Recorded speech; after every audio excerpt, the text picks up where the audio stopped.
Okay, welcome everyone to the Board of Directors meeting, Valley Sanitary District for Tuesday, January 11th, 2022. And this time we're going to start off with a roll call. Holly?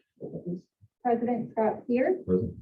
Vice President Deborah Canero, Secretary Treasurer Dennis Coleman, Director Mike Duran, Present. Director William T. Present. Thank you so much. All right, at this time, we're going to go into pledge allegiance, and Director Duran, would you do the honor of leading us? Thank you. Y'all place the right hand over your heart. All me, please. I pledge allegiance to the flag of the United States of America and to the republic for which it stands, one nation, under God, indivisible, with liberty and justice for all.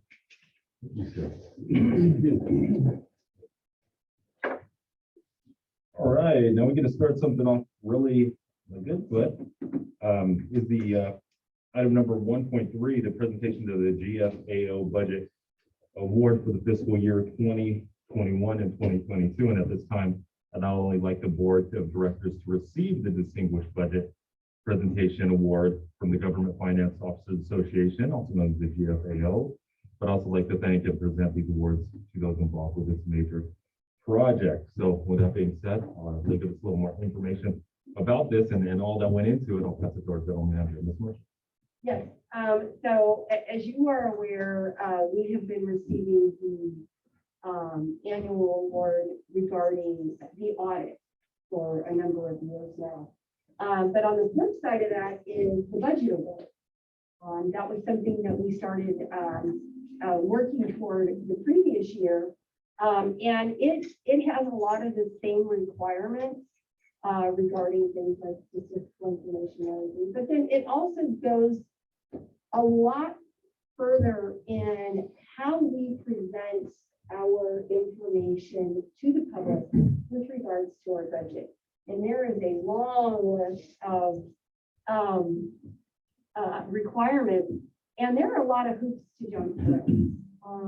And so it's more than just checking a box and making sure that you say this or do that. It also, there are points included for how does it look? How is it presented? Does it use charts and graphs and narratives? And it really is trying to get at not only a transparent process, but you get points for appearance and use of graphics and photos. It really is a very extensive process, and it is not easy, having done it numerous times myself, to even get your budget to that point. And then on top of it, it's just the work of making sure that you hit all of those point values. Now, I'm a scorer for this. I don't do GFO, I do CITIUS MFO, which is the California, but it's the same checklist. So they use the same checklist, and so it when you're looking at these and you're making a judgment value on, does it flow? Is it attractive? Does it, are there page numbers everywhere? I mean, you lose points at every single one of those places, and pretty soon you don't meet that requirement. So you get there, it's something, and many agencies don't even try. So the fact that we tried last year, we weren't quite there. We took the feedback, and of course, Jeanette went way over the top and did an amazing job, and then some, because that's how she is. And so because of it, we received sufficient point value to be awarded this year's award. And it really says something about the amount of effort and energy that goes into producing the document, because it's so much more than just the numbers. So this is, I know a lot of places are like, oh yeah, we got it. It's like, no. Stop and fill the roses on this one, because this one is a big deal. And so I was very proud to see that the first shot out, we got it. So And then we have some awards Mhm. that we need to present. I love awards. And I know, it's great. these are great. And we have 3 of them right now. And first one, I'd like to present this certificate of recognition for budget preparation to Karen Hoffler. Yay. Awesome. Thank you, Karen. Congratulations. And it really, I have to say, it is a team effort. You cannot do this on your own. It is so much. And so it says something for the whole team. And our next award to a familiar face that we don't get to see him here too much, but it's great to see him stepping forward on projects like this. But Brandon Rodriguez, And he is nice. you should tell him to come in. This is like Brandon. We have cake and cookies. And last but definitely not least, Jeanette Lawrence. Congratulations, Jeanette. This is awesome. Share that with the little man. Yes. And it used to be that you could choose to submit to either CSMSO or GFOA, but now the way you're doing it is if you are a first-time submitter, you can pick one or the other. But once you've gotten it, you then transition over to GFOA. So the fact that we went first for GFOA is really amazing because that, even though it's the same checklist, the people that are doing the scoring, you're talking like Chicago and Los Angeles, and big agencies are in the same pool of review. So they have a very different view, and a lot of raters that work with the GFOA, they don't understand special districts because outside of California, you don't see a lot of special districts. It's an uncommon type of governmental entity. And so a lot of times you'll get these comments and it's like, that's kind of weird because they don't quite understand it. We're not a county, a city, or, that type of entity. We're a totally different animal and they don't quite know how to treat us. So it makes it even more impressive that we got it from GFOA. Congratulations. Jeanette, I know you had a lot of people helping you on this one. Would you like to add anything to this? Yes, I mean, this was a true labor of love, I'm gonna say that, and it was across every department because there was a lot of changes that we had to make in terms of just the narratives, the goals that we established for the year, and obviously working with Ron and the capital improvement project and making sure that we were checking the box, because the criteria is pretty extensive. And then again, the budget award not only recognizes, the distinguishment and the effort that you put into a document like this and, transparency and the value that it provides the community, but also it also recognizes the people and the effort that, goes into that. I mean, I can tell you, Ms. Karen had to run numbers over and over to make sure that we were, within range. Brandon, we really do credit for the visual one. He is just very creative. That's just where his talent is, and he would have the drone out there, that's how he was taking the shots, and we were looking at different cities to see the different layouts and something that would flow, and he did just a phenomenal job with that. And then again, it was just really believing that we could do it, and we did. So I was really excited when we received it. It was like we received it a couple of weeks ago, so it was like Christmas came a little bit early for us, but yeah, I'm just very appreciative of the entire team and staff. And I know our directors would like to add on to this one. I'll start with our secretary. Great job, staff. It's something I never accomplished in my career. My hats are off to you. Are you going for CSFM next year, or are you just? So we submitted both applications. Okay. I did do, but we haven't received a response from CSMFO They're yet. hard. I don't think they're done yet. Those guys are hard on that, but yeah.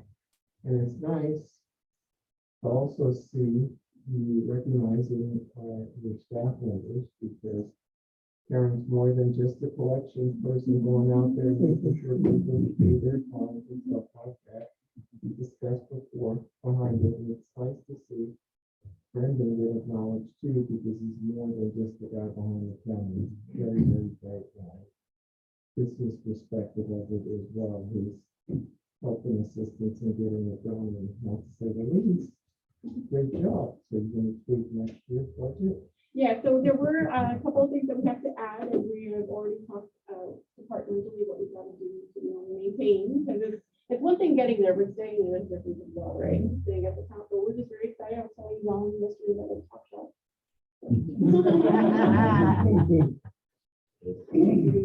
She's been very nice to me. Someone who's fighting and crying and screaming all day. It's not. Yeah. Thank you, sir. Director Duran. Thank you, sir. Congratulations to all the job well done. there's never no doubt in the board's frame of mind that we're going to get to the highest level that we can actually achieve.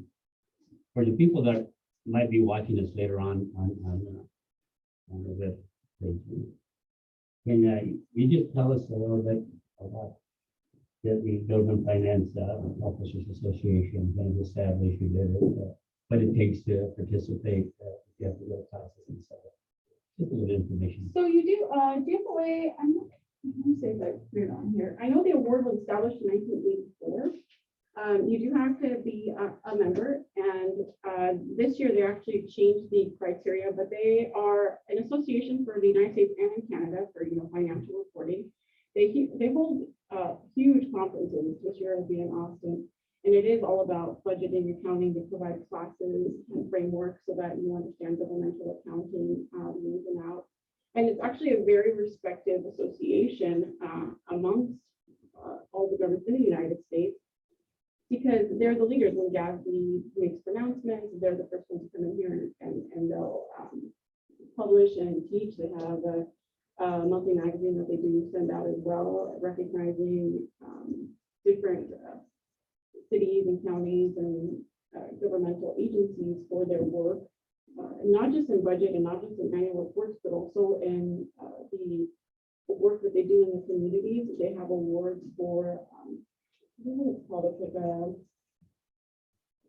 it's like a founding and like new ways to implement strategies and engagement with the community. And I mean, that's one that it would be nice to throw in our hats. The Riverside County won it this year, actually.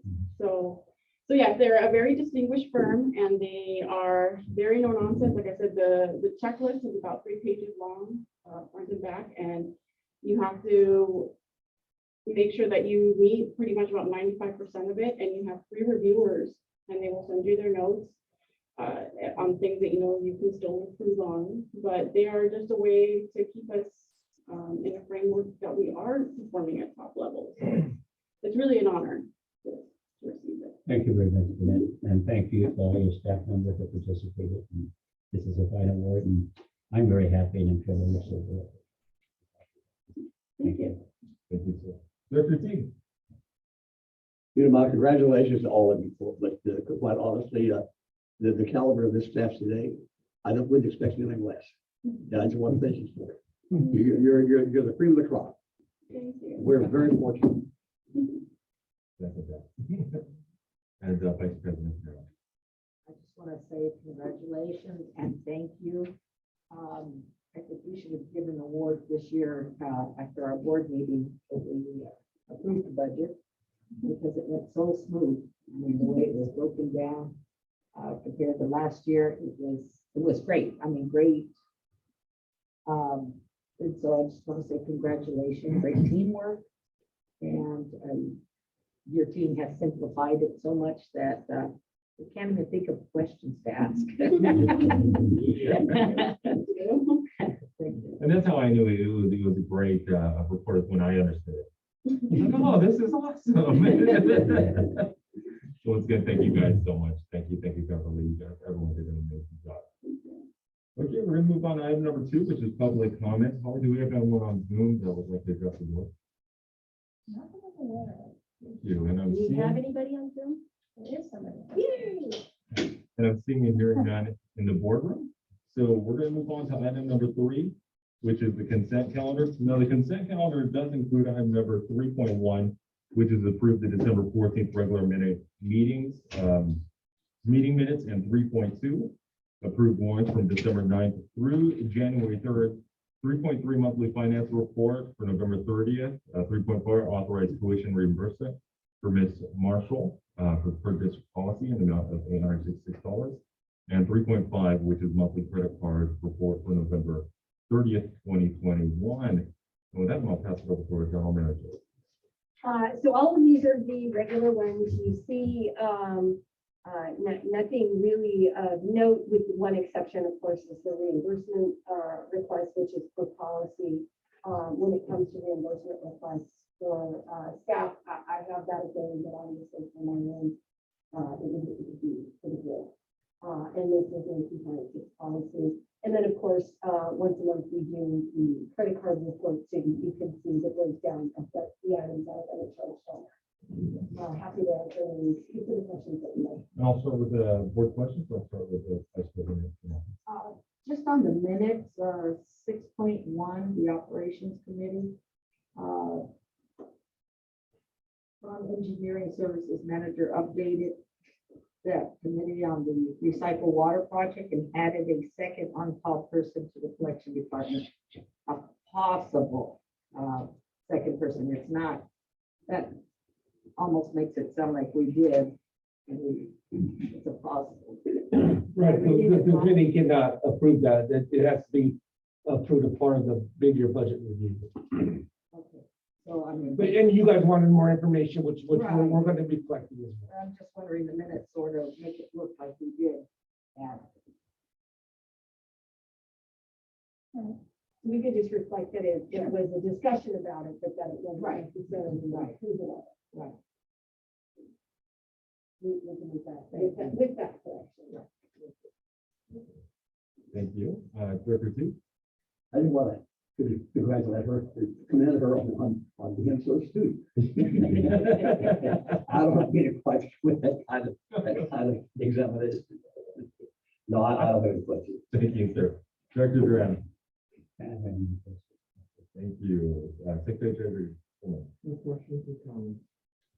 Thank you, sir. Okay, no questions or comments from me. Can I get a motion? Motion second? Second. A motion second. Holly, roll call, please. Vice President Sarah, Aye. Secretary Treasurer Coleman, Aye. Director Duran, Aye. Director Teague, Aye. President Sears. Aye. Motion passes.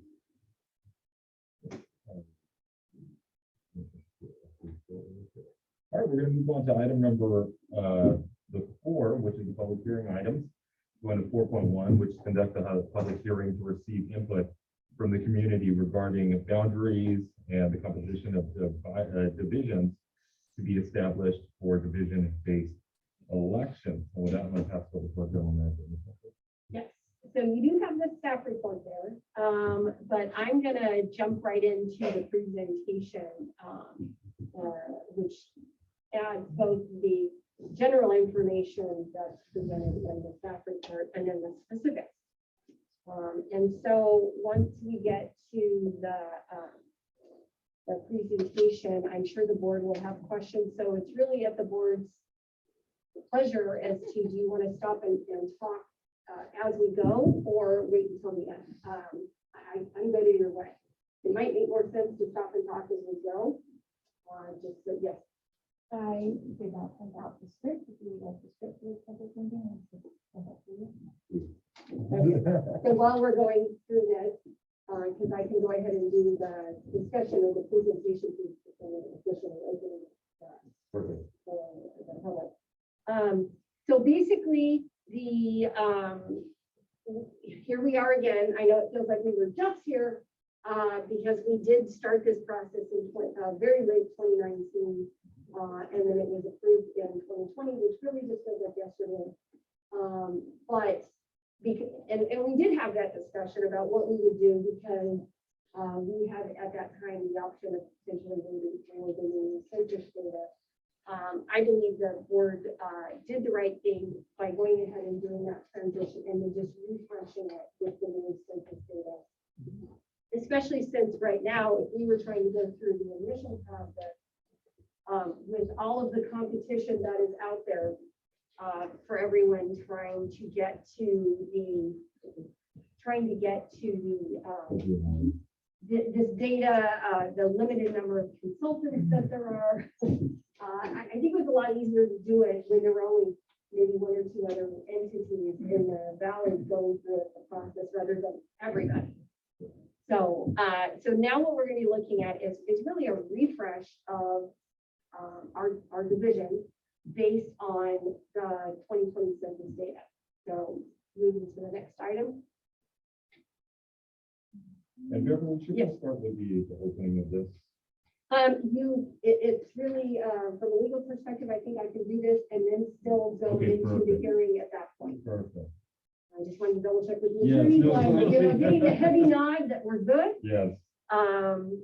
Okay, so as you know, the California Voting Rights Act, there's also the federal requirements, but of course, because California is California, far more hoops and data to go through than just the federal requirements. But basically, any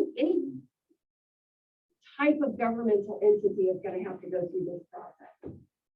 Because we're required to do this every 10 years. If you have a vote by district, zone, ward, division, whatever you call it, you have to update it with the process once you get the census data. It's often forced by threat of lawsuit. It's how a lot of agencies get into this. You know, we went through this mass, everybody got the letter. VSD was one of the places where we didn't, and we did it voluntarily because it was the right thing to do. To do this, to see if there were issues that potentially were either barring certain groups from being able to get representation or feeling like they're getting representation.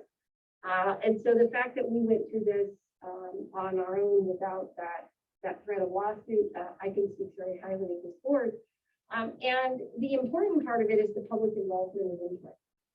It's a requirement to give that opportunity. Now, of course, depending on the agency, there's more or less involvement, how hot of an item it is.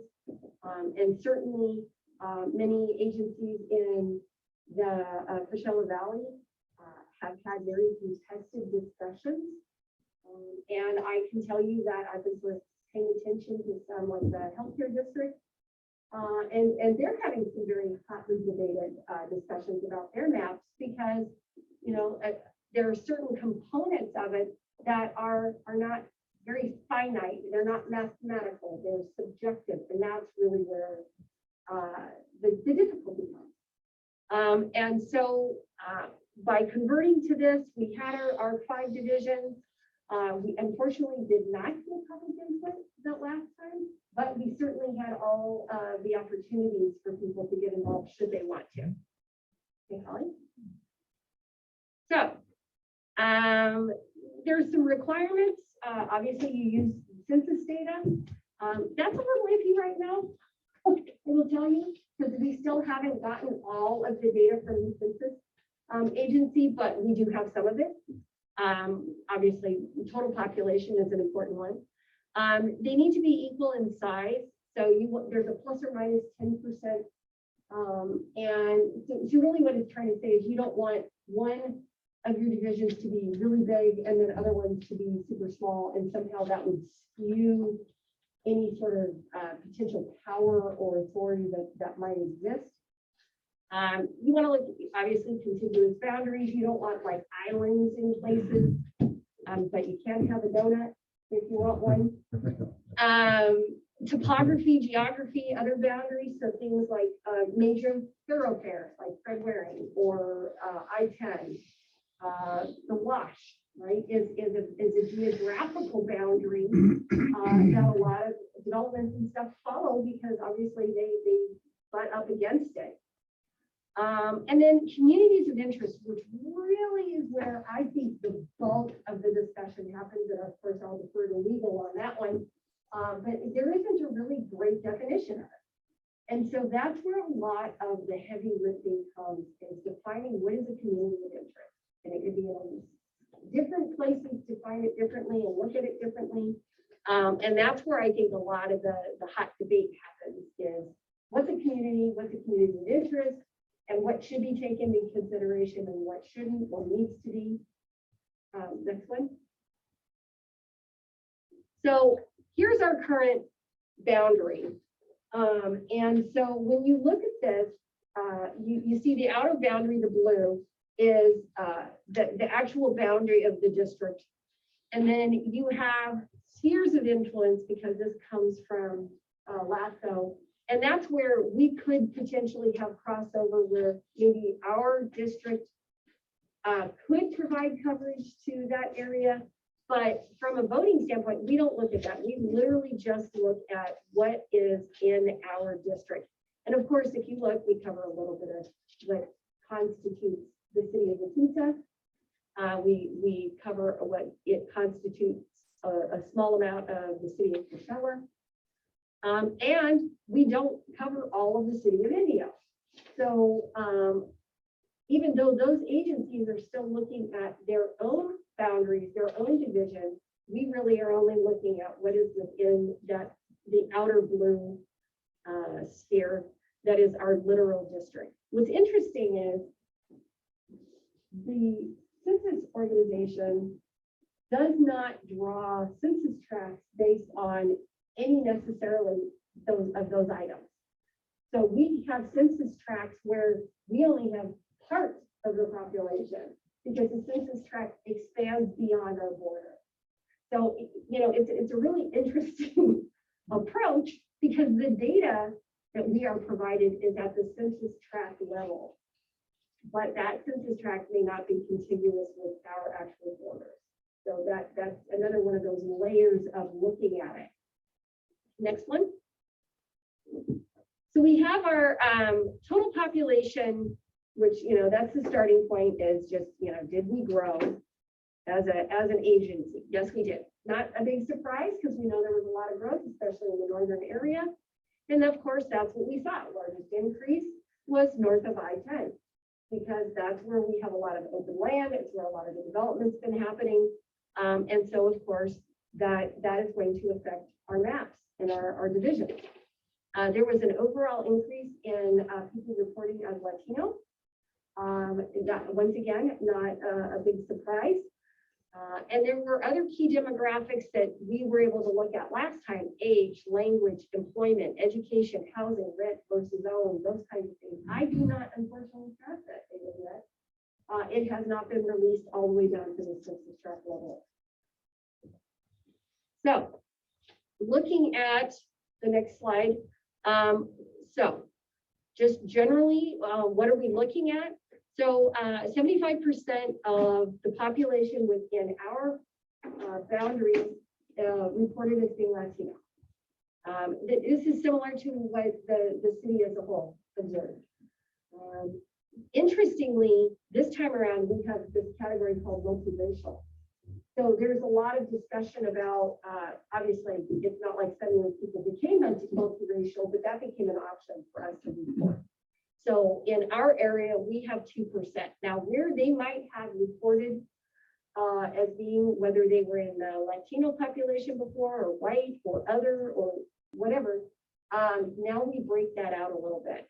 So the one thing that was interesting is the portion of the population in our area that reported itself or responded as white has decreased. It was 23%. Now, some of that might have been because now they're reporting as multiracial, and it also could be just an overall increase in the Latino population means that portion is a smaller representation. So clearly, that's our target population. That's who we're working with. Those are our constituents and our customers. Another reason why we are putting out our information bilingually. Now, I don't have the language data yet, but in the past, we had 53% of our constituency reporting that they speak Spanish at home. I do not believe that has gotten smaller because we did have this growth. I believe that number will likely be higher, probably closer to 55%. And once again, so supporting that we do make sure that all of our engagement with the population out in the general public is bilingual. Next. So here is our current map. For those of you remember, it was called the tan map. I don't know why you picked colors, the demographer. The 5 colors: tan, purple, lavender, blue, and green, or violet, I think. So we ended up with this map as one. And so as you can see from this, the map division A is where the biggest growth happened because it's mostly north of I-10. So no big surprise that when we looked at the total population numbers, that's the one that skewed everything, because not that the other one shrunk, but just that one had so much growth that it became out of alignment with that plus or minus 10%. So we can't just go, oh, look, our numbers are about the same. We can leave it alone. We don't have to do anything. We're good. We have to do something because we are not in compliance with that plus or minus. not a huge difference. And interestingly, enough this morning, the city of Indio did a presentation at Rotary, and they talked about their process, and they had the same thing. And it was all north, you know, it was up through, I think they do Sun City in that area, but they had the same problem. That was the area that was sort of knocking it out of alignment.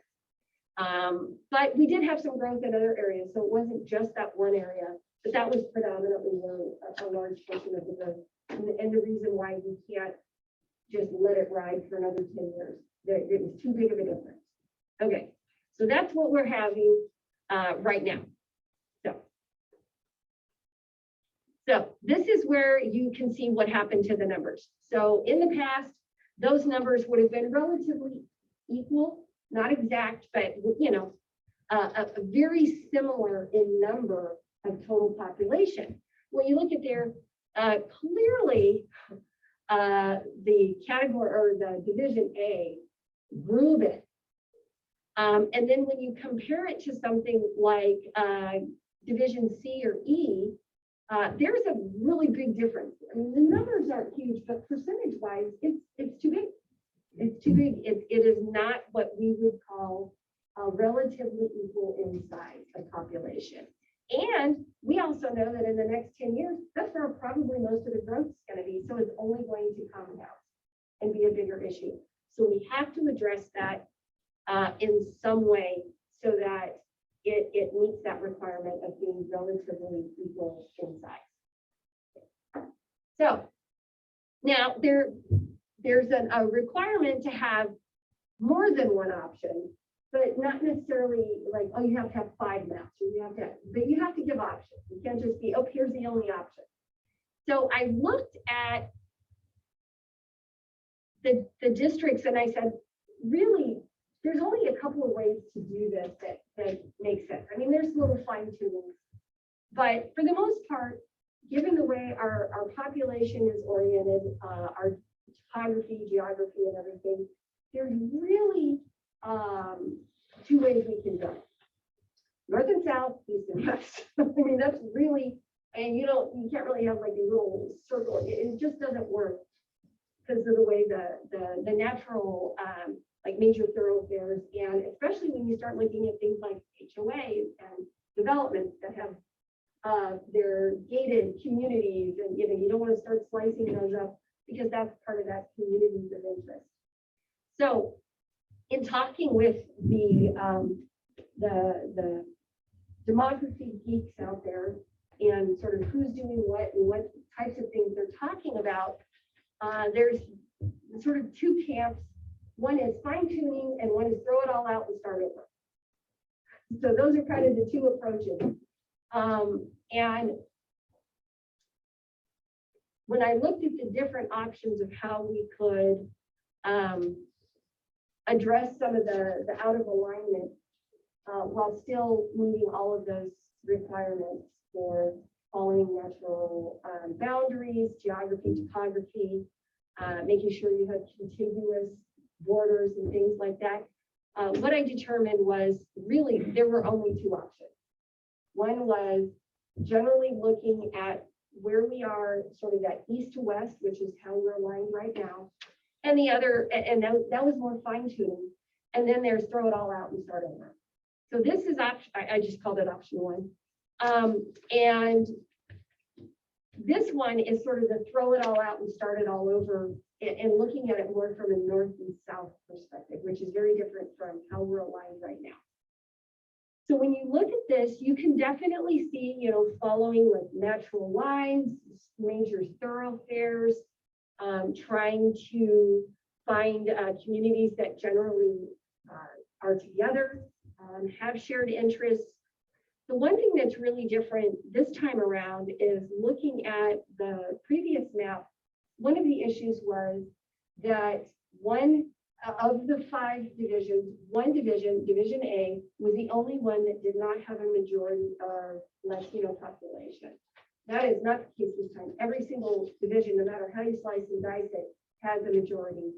And that just has to do with the total growth in population, Latino population, as well as I think it's just, the 10 years. And then I think there's also been movement.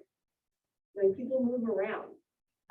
And so I think there's been more of a movement to the northern areas for the Latino population.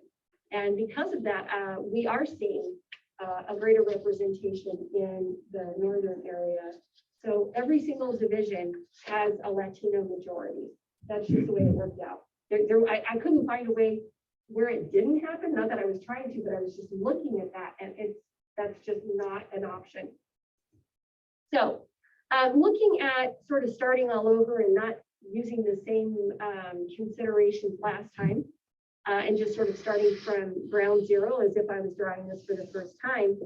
One of the things that I was looking at is, well, last time, you know, we have a wide swath through the center, but there's a wide variety of differences when you run from east to west in this community. And so when looking at that, I thought, you know, there's just as much variance going east to west as there is north to south. And the one thing the north to south does is it gives the divisions an opportunity to sort of have a broader picture of perhaps issues than the current map. So for example, we have a lot of very new homes up in the northern area because that's where a lot of the most recent expansion has been. Whereas in the center part of the community is sort of the older developments, downtown, things like that. So doing it this way gives each of the divisions an opportunity to represent both of those concerns. Because they do have, you know, you're talking aging infrastructure versus brand new infrastructure. And that would allow whoever is representing in those areas to be able to look at all of the perspectives that are affecting the district. And so running north to south, I think, allows for a little bit more diversity within the divisions, meaning just the issues and types of developments that they might be interacting with, as well as, even though the Voting Rights Act has to do with voters and residents, I'm also thinking with my special district wastewater hat that we're also dealing with the businesses that are in these areas. So even though they don't vote businesses per se, they do have issues. And so what are the issues that might be represented in the different areas of the city? Also might naturally kind of go together. And so once again, you have a lot of the newer stuff happening, the new buildings and stuff like that, north of the freeway. And so some of those issues could also be looked at as communities of interest. So I was trying to keep that in mind as well. So this particular map, if you want to go to the next slide, and then we'll pop back to that. And so you can just leave it at that side. Okay. And so one of the things is you'll see that it's skewed to a little bit heavier on C, D, and E. And there's a reason for that, is because most of the growth is going to happen in A and B. So by starting out a little smaller, and they're still within that plus or minus 10%, but being on the slightly lower end of that means that over that 10-year plan, until we get the next census, the likelihood is 10 years from now, those groups will probably be bigger again, just because that's where the majority of the growth is likely to happen. So that way, my hope is that in 10 years, when they look at this, those numbers won't be as skewed as they ended up being this time around, because it will be anticipating some of that growth while still keeping that plus or minus 10% in mind. So that just shows you that they're all within that area of plus or minus, and none of them are as out of alignment as it was previously, where one of them was like 19,000 and something. So if you go back one to the map. So just to let you know, sometimes it's a little difficult to see on there, but for example, A, which is the violet purple one, that runs north and south. That major line that you see, that's Jackson. So it's from the 10 and north, it's running along Jackson. So it's taking, I mean, that's a major thoroughfare and something that most people would be familiar with. But what's interesting is coming and bringing it down, down to the bottom is that would incorporate where we are. That would fall under Division A. Division E right now is obviously a little bit of that Coachella portion that we serve, but also the lower section, which would be the Indian Palms and that area. So it still does a bit of that, but it doesn't go quite as far west as it currently does, and it stops at Monroe. So that's the main thoroughfare where that one stops, but it goes up a little bit farther than it currently does. It currently stops at 47th, and in this you can see where it goes north of that. And so it picks up a little bit of that downtown kind of where Elster Parkway and some of those I guess used car sales and some of that industrial area there, which is very different from what it's looking at right now. D is currently, it runs sort of through the center a bit and over towards where we are now. Under this, it would go all the way to the southern border of our district, picking up what currently is a portion of E. And then it goes all the way up to almost Miles Avenue. And so that's a bit different because that Miles Avenue 111 area is a portion of what is there now, but all of that southern portion would be brand new to that division.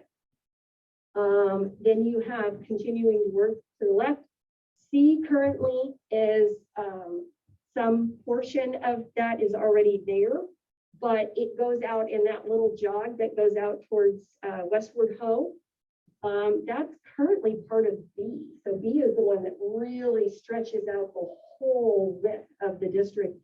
And instead, in this one, that would keep everything on that western side over there up to the Indio Boulevard Railroad Tracks line. That would all be C. And once again, this would be using a lot of those natural, or not necessarily natural, but commonly used geographical points, which would be like the railroad, certain streets, and a little bit of the wash or the river that is partly in there. So looking at all of those things that are sort of natural dividers to development. And then lastly, the tan colored one, or B for beige, I don't know. Once again, some of that incorporates what was already B, but it predominantly is looking at separating what used to be the old or the current A, that whole top section, and splitting the western half of that into B, and then coming down a little bit into what we would think of as the more established older areas of the city of Indio, down really picking up like Civic Center and downtown. So that's a wide variety, but I think it also, like I said, it gives each of the representatives for the divisions an opportunity to look at almost the full swath of issues that residents in those areas are dealing with: aging infrastructure versus new infrastructure, booms in development versus more well-established areas, reinvigoration like of the downtown area that's going on and it is going to be going on in the next 10 years, as well as in B, brand new development, brand new industry and businesses that are going in, and same thing over in C. So it gives it's sort of a little bit of everything that you should revisit. Okay, so that's option one. Any questions? This looks very different from our current one. I thought now might be a good place to stop to see if the directors have any No, you know, questions. on the So this also one, it's, to me, it's right off the bat, future focus, and it's, extremely well thought out. You know, I like the room for growth, so great job, that's the one thing I noticed. Any of the directors' questions, comments on it? Let's start with Director Durant. In the presentation, Beverly, that the city of India gave us, really. I saw in the paper that by 2029, they think they need to build approximately 5,000 to 7,000 homes. The low to mid-income homes, yeah. Right. Yeah. Where do they have that plan? Is it state anything? Is that? Well, right now, that, it's something that they're required to do, but they don't necessarily have to identify it now. It's just as they are talking to developers and looking at where developments are going to happen, is can they negotiate with the developers to include those low and middle income homes? And do they meet their other housing requirements of providing them near public transit and, you know, all the various different pieces of it? They do not have, they anticipate much, just like us, much of the growth is going to be up north. But that some of the infill stuff that they're looking at, especially in the downtown revitalization area, is trying to see if they can, as they do infill in those areas, can we build that into it? And so, for example, I know they talked about, I guess almost 2 years ago, when they were looking at the downtown plan and where they're expanding the College of the Desert, and looking at how they're going to revitalize that. And one of the ways they're going to try and do both of those things is put the bottom floor is going to be restaurants and businesses and stuff, and then the top floor be apartments. And so I think that's the kind of stuff that's going to happen for them, as well as brand new development in the northern portion. But they didn't have a specific plan on that. But I did ask if they were also looking at, as they're looking at their different districts, are they looking at growth as one of the issues, like we are saying, hey, we already know this is going to be mostly up north. When you're looking at that, are you taking that into consideration when you're realigning those lines? And that is one of the issues that they're looking at, is how do they do this in a way so that they don't, over that 10-year time frame, get way out of alignment, just like we want to avoid that. There's only two areas that are actually growing in the city of India at the present time, which is North India and where Director T. Yeah. In the homes. Right, sort of filling in, because I was surprised. It's all fill in, yes. Yeah, because I was surprised when I was in there for a couple of different things. And I just thought, because it was one of the older areas of the community, that it was all built up. And I was surprised at how much of it is not. There probably is room for, well, maybe another 200 homes. Yeah, but it was really surprised at how many chunks of Indian Palms is still either just now starting to be developed or has the potential for it.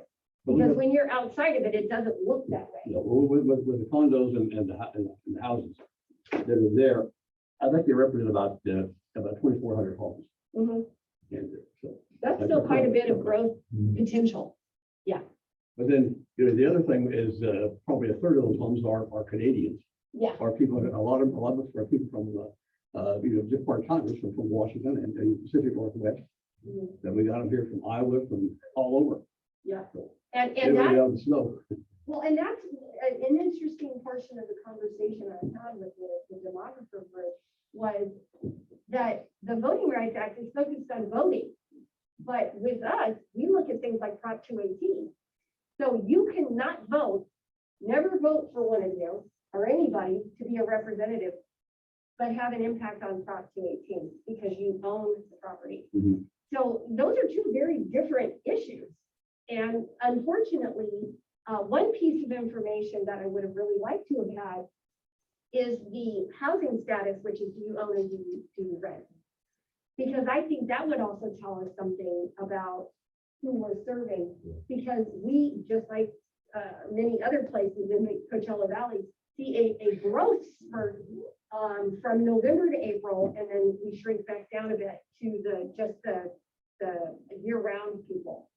And we're certainly not the only community that does it, but it really does affect some of the issues that we might look at. But this is specifically looking at voting. And voting are people that live here year round, or this is their dominant domicile. And that's where this census data comes from. So we know there's a portion of our population that doesn't get an opportunity to weigh in through voting. But yet those forms we still serve. And so for things like that, where we know that those, a portion of that population does not vote, and so they're not in the census and they're not going to be captured here, we still take those issues into consideration. And that was another thing that I was looking at, is like, what areas here might be skewed more that direction than another. And keep, just one more thing to keep in mind, I don't have the literal data on it because I don't, that's not part of the census tract information I have yet. But knowing that there are parts of town that are probably more like that than not. So that was another thing to keep in mind.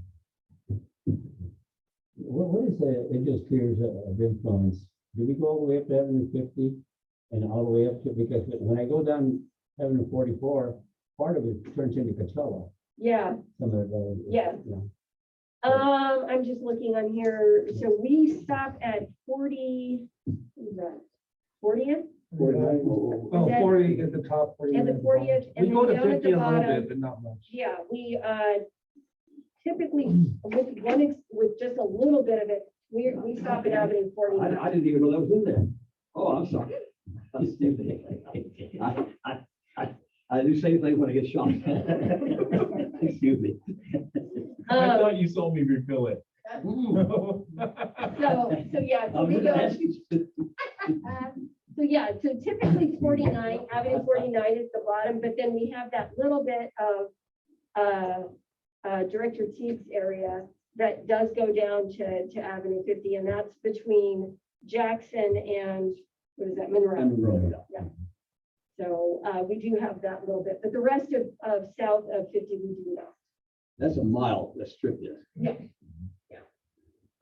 We do have a little bit of sphere of influence, meaning that if something were put there, there is the potential that we might be able to service it just because of the way it might flow to us better than the direction towards Coachella. But that would have to, it wouldn't be in our district, but so there'd have to be an agreement for that.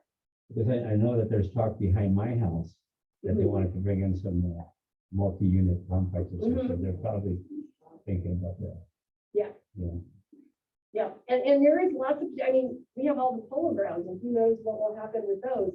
But if for some reason at some point they decide to sell those and not keep them that way, I mean, that's a huge infill potential for all of that. So all of those things are futuristic, but we do know what we're seeing right now. And in talking to the city and the permits that are pulled, it's all sort of north of our check. Well, Golden Boys has a 50-year lease on that. Yeah. Well, on that portion of it, but that doesn't mean that they couldn't sell off the rest of it and use that for something else. So, yeah. Thank you very much. You're welcome. Thank you, sir. Any other questions, comments from the director's team? Vice President Carrera? Well, it's, you have my sympathy. Actually, I would like to say, oh, it's been a drudgery. I love it. So I actually, they have to kick me out at night because I'm in here playing with maps. Vice President You can Carrera? hear it in her voice how much. Okay, fourth time, Vice President Carrera. I'm sorry. Yeah, it's thinking of the future is what we need to do now. And, you know, I don't know. Thank you. So far, so good. Thank you, sir. All All right. right. Fourth So time. now we can go to option 2. Yes, ma'am. So option 2, basically, so this is just basically what I told you. It aligns north-south. Growth is mostly north of I-10. It avoids any directors being in the same division, so no head-to-head, vote offs. And it requires the election of divisions A and C, which is what the divisions that are already up for election in 2022 anyway, because sequencing of elections is something that can be discussed as part of this process. That would be Directors Coleman and Sear, and Directors Coleman and Sear are already up for re-election in 2022. So no changes there. So option 2. So this looks more like what our current map looks like, obviously with some changes, because this would be more of the, what I would call the fine tuning of just looking at, especially the current disproportionality of Division A, but also really looking at, you know, the way it was arranged, where it went all the way east and west and, you know, sort of dropped down, and it was kind of an odd arrangement. And I don't know that it necessarily kept with the using major thoroughfares in geography and communities, but quite the same way that now that I know more about the community, I have a better feel for it. So looking at this would keep more similarly to what we have, but with some changes. And, you know, I have to tell you, there are small pockets of the communities here where it doesn't look like much from a census tract size, but my goodness, there's a very, very dense population in that area. So it's like, oh, I'll just go grab that little spot. And suddenly now I have 2,000 people out of whack because there is such a dense population in that area. And so when it seemed like just minor changes could make very big differences in that population. And keeping in mind, population size is pretty much what I'm working with right now, because I don't have a lot of the other data. And I think honestly is a lot of what affects us. And so looking at population density, that really became a struggle in trying to make it, you know, fair and equitable and evenly distributed. So as you can see here, it does look a little bit more similar to what we have. B goes from east to west, A goes from east to west, but there's a little less of that all the way across. So for example, I'm gonna stand up here real quick because it's kind of hard for me to describe, but this little patch right here of green, that used to be in B, which is kind of a weird portion of it. And so that, because it's on this side of the wash, it really does feel more like over here than over there kind of thing. And so that was one of the things. And then the other is, so obviously C is going to come out a little bit more here because E is now coming all the way across, right? So keeping that, everybody's going to go east to west. And then over here, B used to drop all the way down. And once again, it's like, why? You know, that there's no, I will tell you, there's almost no population there. But it doesn't really feel quite the same. So shaving that off and making that part of D makes more sense than having B come all the way down. And so B stays up here. And like I said, E, this becomes E runs all the way across.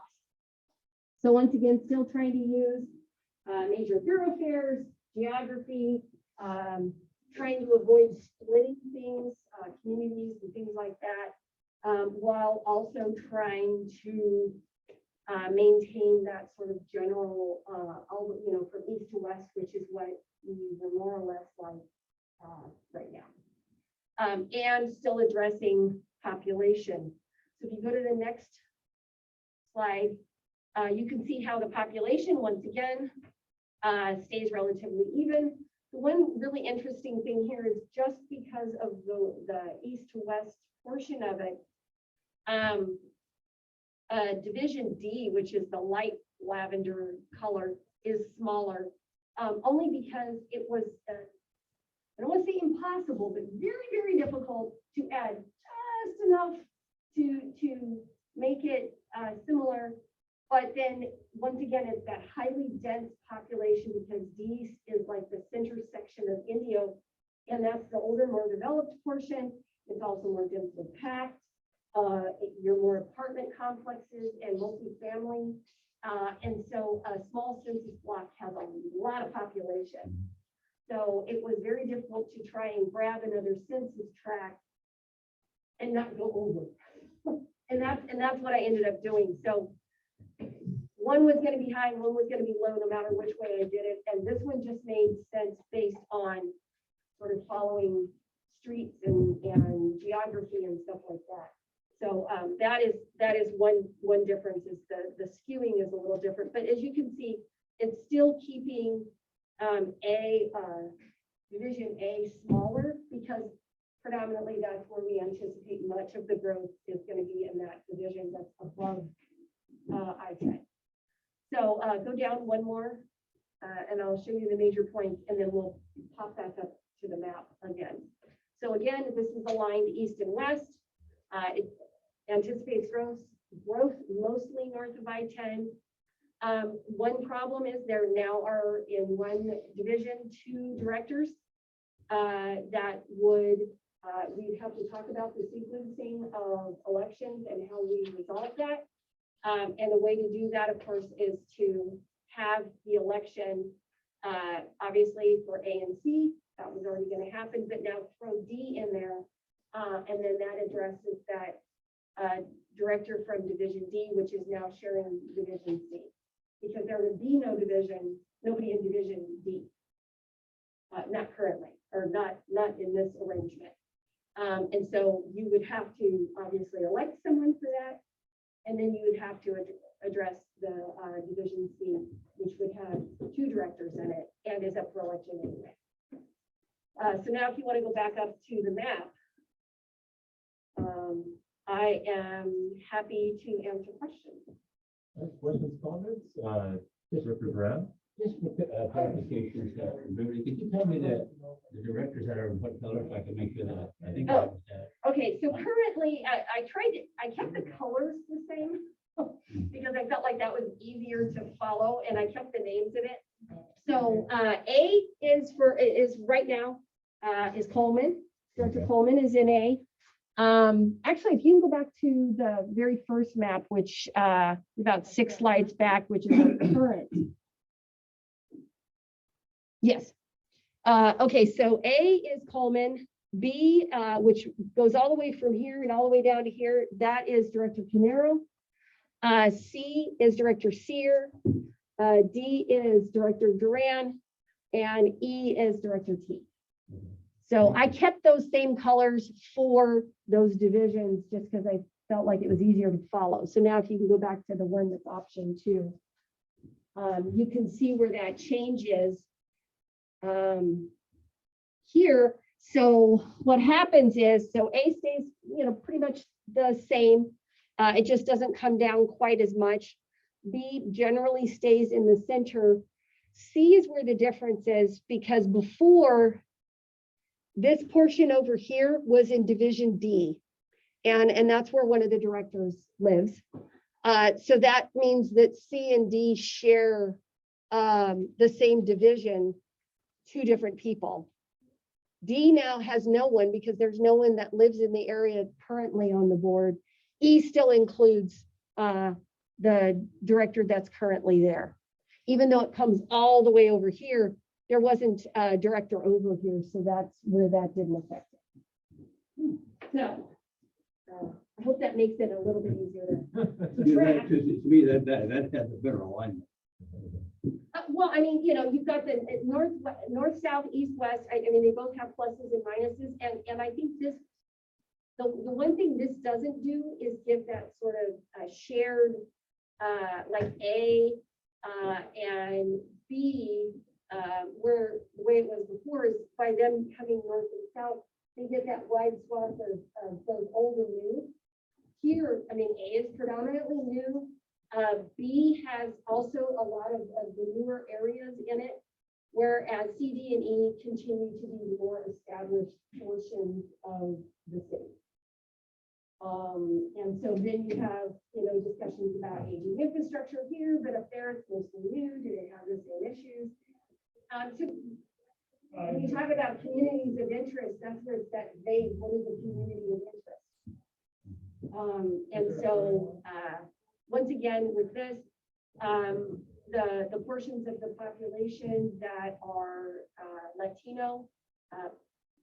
Like I said, whichever iteration you look at, they all have majority Latino population. And they're relatively similar in size. And unfortunately, there's a lot of the other demographics to go by. But at least aligning the population and making sure that we have an alignment of the communities, which here, I think one of the primary issues is Spanish-speaking population and how we interact with them. That's going to be the case no matter how you slice it. Thank you. Mhm. Question on this record C. Add on to that? We don't have any questions. Thank you, sir. As a matter of fact, I'm not concerned about it until 24. Right, and then, yeah. Vice President, Fennell.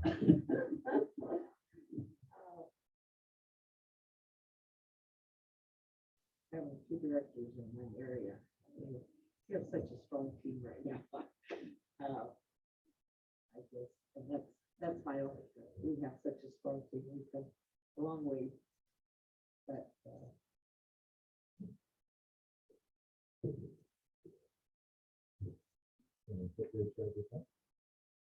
It's really that we don't choose option two because it places people actually in the same way. However, with this alignment, it still worries me that A is going to be out of whack come the next census back, and B,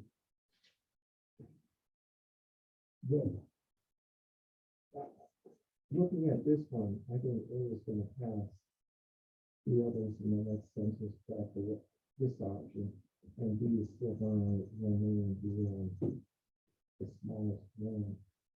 Well, there is, when you look at, like, when you do the Google Earth view, and you can actually see like the open areas.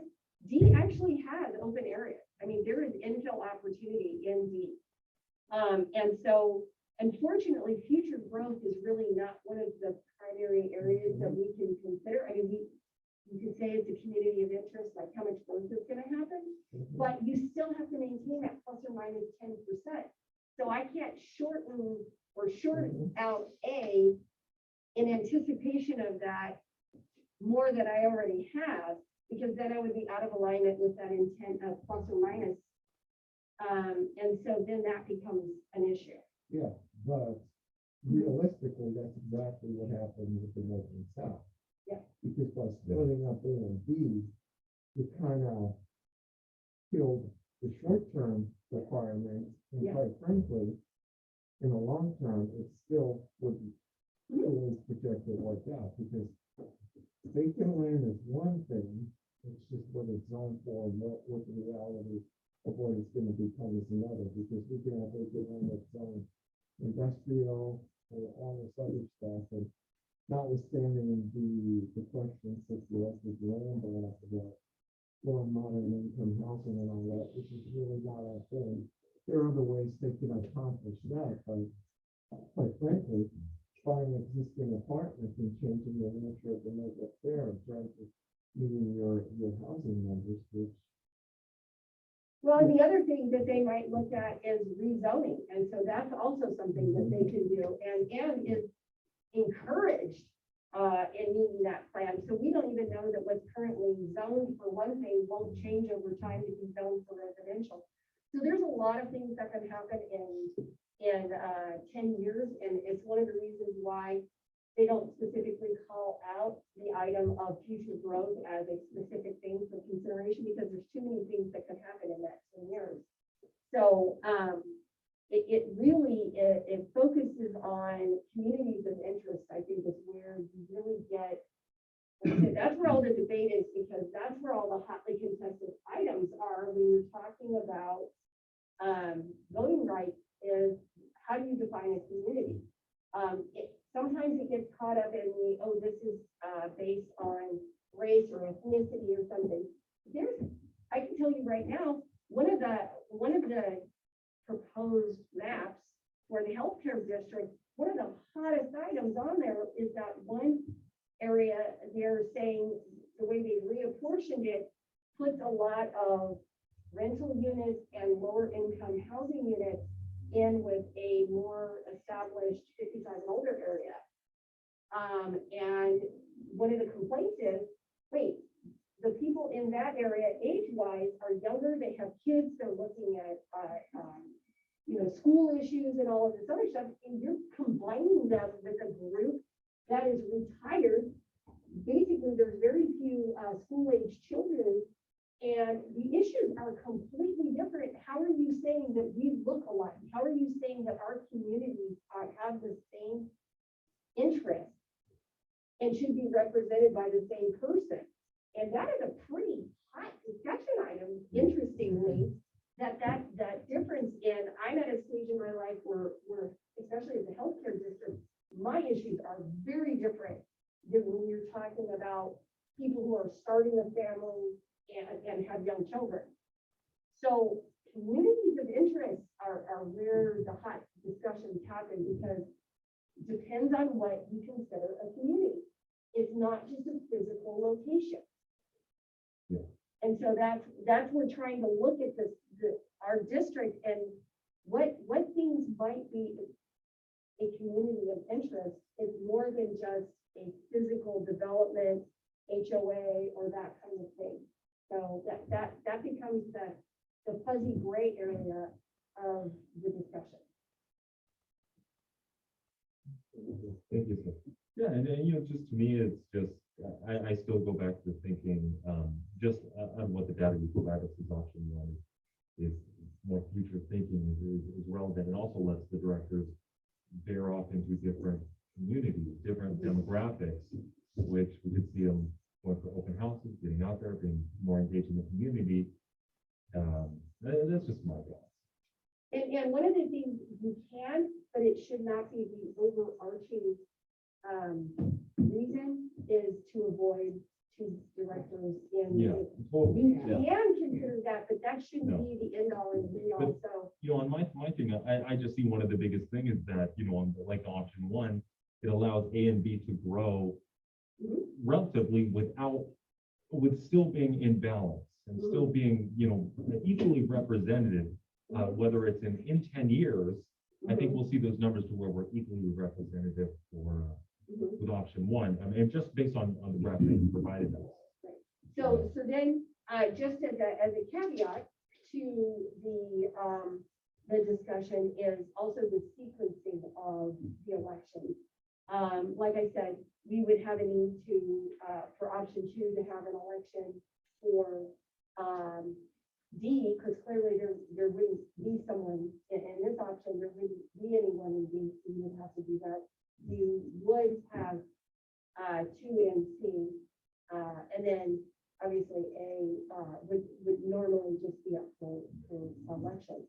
The other difference is then you would look at, well, when was the last time some of these voters voted? And you would look at it and say, well, within the current iteration, some of them would go 6 years without voting instead of 4 years. And so that I know in a couple of areas, and I can't remember which city it was that was having this conversation, they were looking at resequencing because by redrawing, like we would potentially for option one, there are portions of the cities that didn't get a chance to vote in 2020 because their division was not up for election. So the last time they would have voted would have been 2018. Now with the redrawing, it could be 2024 until they get to vote. That's a long time. And I would say that would be something where potentially there could be a challenge if we do not address it. So we would have to go back and look at they're sort of overlaying the two and saying, are there large chunks of this newly drawn division might be resequenced? So for example, even though technically right now A and C are up for election in 2022, if we go with option one, we might say A is not up for re-election because a huge chunk of them voted in 2020. And so it is leaving out this other section over here And it would have been a very long time since the last time they voted, right? So we might need to look at that sequencing if the board determines that option one is going to be the choice based on public input and everything else. We might have to reevaluate the sequencing by looking at, because we wouldn't want to say, now chunks of the community, let's call it E or, somewhere else, voted, because we had 4 up for election this last time, because we had people who had been appointed in the mid-cycle. So we had 4. So the only division that wasn't up for election, I believe, was A. So that means the last time A was up for election was 2018. So, oh, that's right, because we weren't part of the general election at that time. So 2017, and so depending on that portion of how we draw it, if it's up for election this year, then fine, but if it gets realigned and now it's 2024, it would have gone from 2017 to 2024. So that's the only thing is when we're fine tuning this based on the input we're going to get from public, based on the input from the board, is going and saying, is there a disproportionate number of people who would be in those areas who would have gone too long? And if that's the case, we might need to resequence the election. And obviously working with attorneys on that. But I do know that there are several communities that are looking at their districts now and going, ooh, wait, we thought we were going to be going out for election with this, but if we redraw this, we can't do that because then it'll be 6 years before they have an election. So we do have to look at that. But we'll do that as we get a little bit closer to the finalizing this based on input. So now I believe we should go to the public hearing language. Perfect. Okay, the procedure to be followed during this hearing will be as follows. Before opening up the hearing for public testimony, staff will present its findings and recommendations relative to the compensation of the division boundaries. The hearing will then be open to take public questions or comments from the audience. This public hearing is being held in accordance with law prior to any persons who may object, protest, or support by filing a written objection, protest, or letter of support to the district general manager, or by addressing the board of directors at this hearing. Ms. Marshall, will you report the contents of the record and give us a summary on any written communications regarding the boundaries and compensation of divisions to be established? Yes. So the record contains following. There's a copy of the public hearing notice that we have. We have the which was included in the Desert Sun on December 16th and 23rd of 2021. We have the proposed division map options. And then we also have the general information that constitutes like why we're going through this process and everything, so people have that information. Now, will the general manager please read any written communications received? I have not received any written communication on it, nor have I received any verbal communication. Thank you very much. I declare this public hearing open. Staff will give a brief report followed by the opportunity for the public comment. I would ask that those wishing to address the board complete a speaker's card and submit it to the secretary to make sure we have the correct spelling of your name. When called to speak, please give your name, town of residence, and limit your comment to 3 minutes or less. Ms. Marshall? Yes, so I had presented the information previously. There's also a staff report that is attached to this item that gives the basic timelines of the process. As we've discussed in the past, as a special district, we have slightly different requirements on the number of public hearings and such that we and map options that we are obligated to provide. And the interesting thing is this time around, Senate Bill 594, which was approved in September of 2021, we have a deadline that requires us to determine our boundaries no later than April 17th. This timeline is based on being able to meet those, that deadline, as well as the county's deadlines for providing them the information prior to the election process. Because obviously we have to know which of our, what our divisions are, what's the sequence of election, and then obviously what the boundaries of those are, so that if somebody is wanting to run, they know whether or not they qualify because they live within that, those divisions.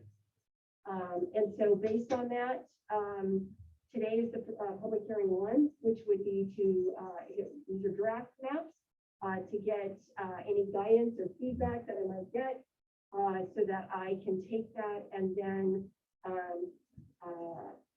tweak it or adjust both, one, whatever, or come up with the third one if that's the board's direction. That would then be provided at March 22nd, which would be public hearing number 2, which would be to hopefully come up with a, get more public input and hopefully establish what is going to be the final map. And then based on that, we do have an opportunity, should we need it, a third public hearing, if for some reason we needed to go into that. But if not, and it gets approved, then we would notify March 31st, Riverside County Registrar of Voters of our new division boundaries and the sequence. Right now, this is assuming no changes, which would mean Division A and Division C would be up for election in the November 22 election. But as I said, that potentially could change based on what those final divisions look like. We might need to adjust that. And so public hearing number 2 will be on March 22nd. And that is because we would like to make sure there's plenty of time for the public to look at what we discussed, the map options, to weigh in, to submit written comments, and for those to be taken into consideration for the March 22nd public hearing. And then other than that, like I said, there's the general information and it's all included in the presentation that you attached. Thank you very much. And at this time, I'd like to call it open for public comments. Holly, do we have anyone on Zoom that would like to address the board at this time? Do Thank you you have very anybody much. on Zoom? Not anymore. And then I am hearing and seeing none in the boardroom or the lobby. And one last chance, any further comments or questions from the public? If not, I declare the public hearing closed and open for discussion from the board. On behalf of the board, we want to thank all the public for its participation in this matter. And at this time, I'd like to pass around the board for any questions or comments on our discussion on the mapping. And I'll start with our Secretary Treasurer Coleman. No further comments or questions. Thank you, sir. And Director Duran. There's just something about the having two people, two of the directors and Division C and the regards to that comparison. I don't particularly like 1 or 2 100%. So if I would have staff, I think I have well another where they won't have that contract with two directors and then not having the election to vote until so many years for one of the directors.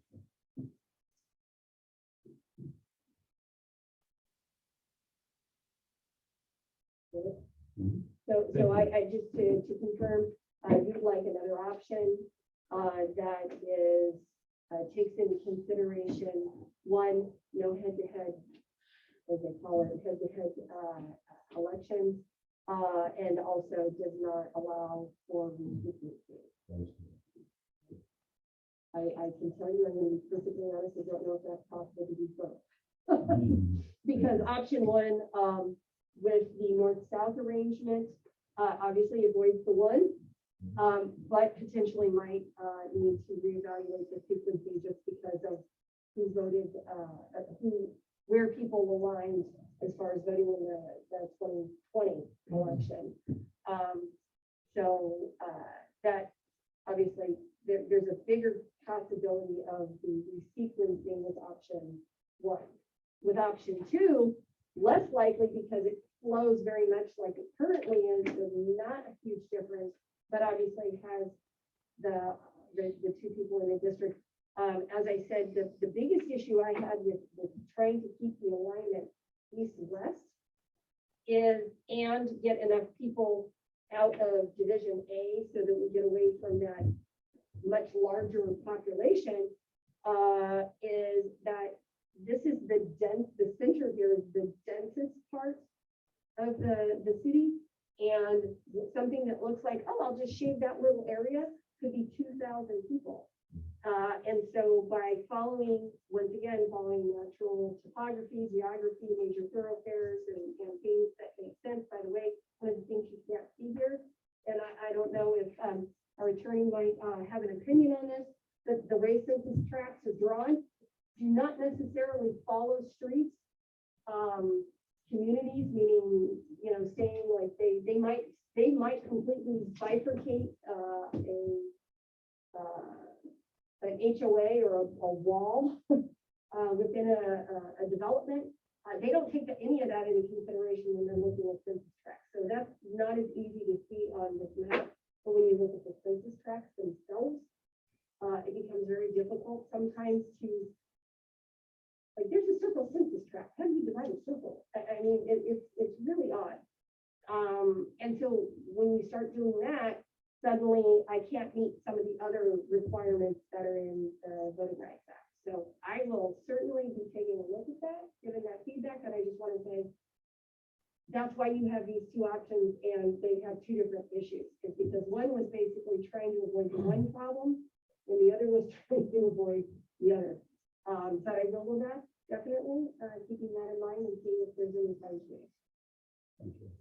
Dr. Beverly Carter, comment.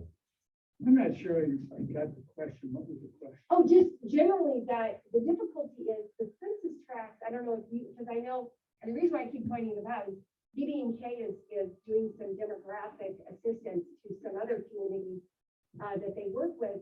And one of the issues is census tracts don't necessarily follow some of the common things we might look at that define communities. They're looking at population clumps, they're looking at, so census tracts, and they don't stay constant.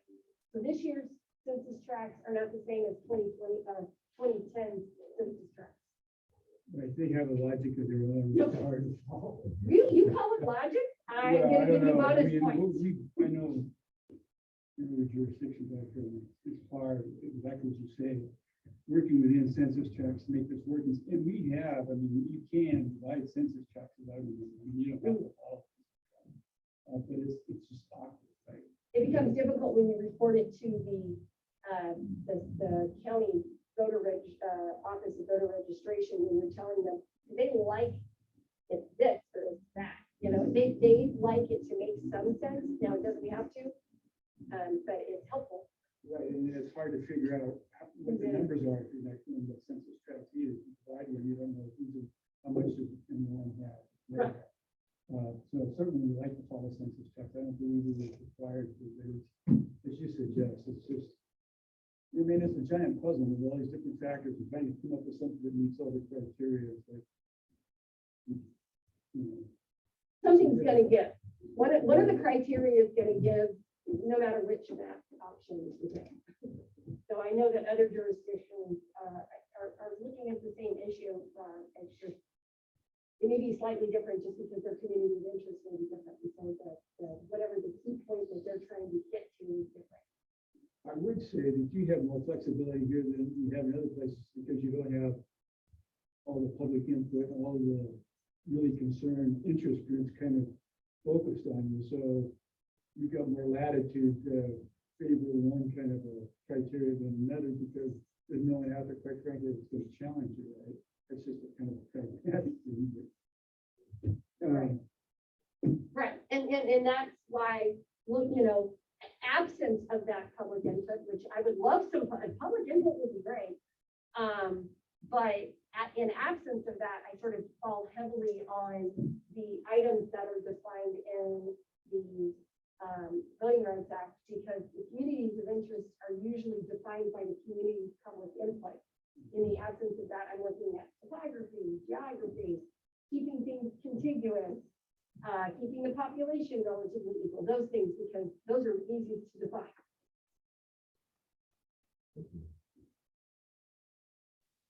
Director T, questions, comments? Well, thank you, sir. Vice President Panero. Yeah, and this, I go back to the same thing after looking at this one, you know, for me, I really do like option one, just for the fact that it allows growth and I see it of the divisions when we go. I mean, if I drive down east, west on any street, it's kind of like I'm in the same neighborhood, you know, same development. But if you drive north to south, you could hit, I mean, it changes constantly. And from your, you know, $100,000 home, you drive a couple miles up, you're running into the $1 million homes. And I think, you know, with me, the liking of the first map is the directors having that option to reach out to different communities, to reach out different cultures, demographics, and just and hoping that the directors would be like, you know, I'm going to go to this opening or this opening and just reach out and just meet a different variety of people. And that's my own obsession. I know it's not always like that if you're driving east and west, but you know, from what I do in the streets that I take, like if I'm going down Miles or it's totally different than if I go up down Miles or if I'm going up Madison, you know, from Madison, then that's a huge difference if you get up to the Madison Club and then from places where I live right by the Wash and Miles. So that's my take, but you know, but I do want to pass it back over to Director Duran with the questions. If you'd still like to recommend a third map, or did any of the discussion kind of? I still feel strongly that we should look at it a little different. Yeah, section, the map number one would actually work if that was the only thing that we had to go with, besides that option two. But I still would like to see,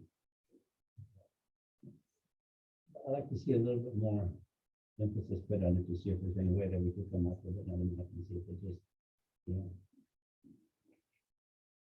Beverly, is that possible with keeping, I mean, I you know, with the director's decision too, is keeping map, I really like map one, keeping that in the play, but, you know, with the, you know, direction of the entire board, but also maybe come up with an alternate map or.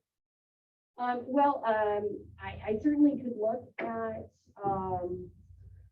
tweaking option two. Like I said, you know, in looking instead of throwing it all out and starting over, various iterations, I can tell you predominantly I'm going to end up with north, south, east, west. There's only, I mean, like weird puzzle pieces just really don't seem to work. So what I would probably do then is, rather than keeping option two, is trying to see if I can, with this feedback, seeing if there's any way to fine tune option two to remove the one barrier, which is the two board members. And I will tell you, I specifically did not include that as a total to be avoided, is because that would presume that that is an important issue. And really, that actually becomes a hotly debated item in, you know, that, oh, you gerrymandered this to avoid this. And so I did not want to intentionally do that. But with the direction of the board, keeping option one as it is, north and south,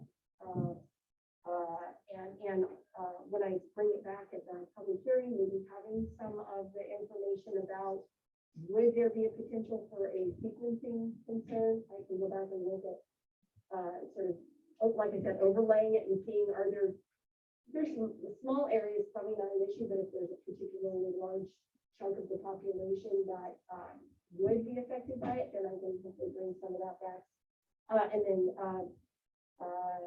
you know, I have reiterated option two, but multiple times, but I will go back and see if there's like defined slivers, and it might be something where we end up splitting a census tract, or maybe it's a side street, not a major street that the cutoff happens on, which, you know, we give a little on one, but we get something else. I'll see if I can do that and bring option two back, maybe with a little bit of that fine tuning. And I will bring that back at the next public hearing on March 22nd. That's the direction of the board. Right, Director Duran.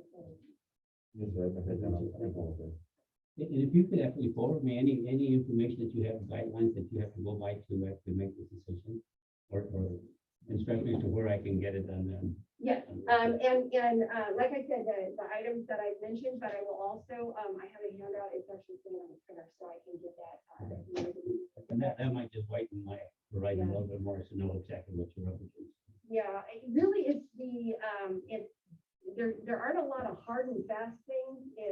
It's really based on public input, but like I said, the requirements are the plus or minus 10% of the population to train 15 people, using major thoroughfares, topography, geography, and looking at the basic demographics, and then everything else gets lumped into the communities of interest. And in the absence of public input, we don't really know what those communities of interest are, because those are driven by the public, not the entity.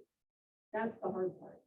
So in the silence, the deafening silence of what we have, really the only communities of interest we have are physical communities, literally, developments and industries and residential and stuff like that that you can physically see. We really don't have any of the most effective stuff. But I am happy that at the end of the meeting, I'll hand that out, make sure we have it. Thank you. And since this is a board action requirement, also motion to provide. It's basically, it's to direct me what to do with the next iteration. And Okay. I believe we've received, I think, that's the only Yes. action. Yeah, you can do it, consistent with the discussion. Yeah, there you go. Perfect. Yeah. And we'll motion to that. And before we move on to the next item, do you have any questions? Do you need more further information, Beverly? Any No, questions, board? I think I received feedback. I think it's been enough for me to take and fine tune for the, and what kind of information might be useful at the next public hearing. And certainly for anybody who might be watching later on,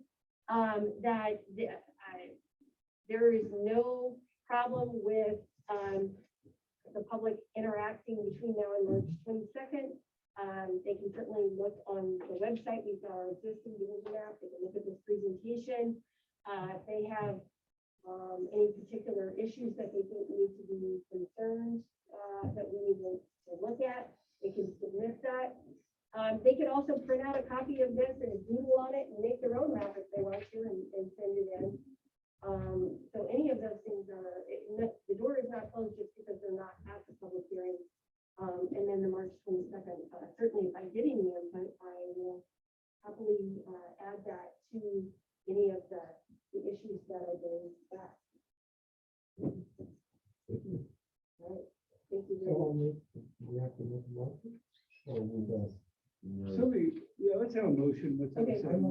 motion that we direct the general manager to bring back the map for discussion on March 22nd with option 1 intact and option 2 possibly, if possible, keeping the 2 items that were brought up with the sequencing and the direction, if at all possible, keeping the other criteria intact that we need to go back. Oh, wow. Woo. Give it to her. Oh, okay. Teague is saying give it to Canary.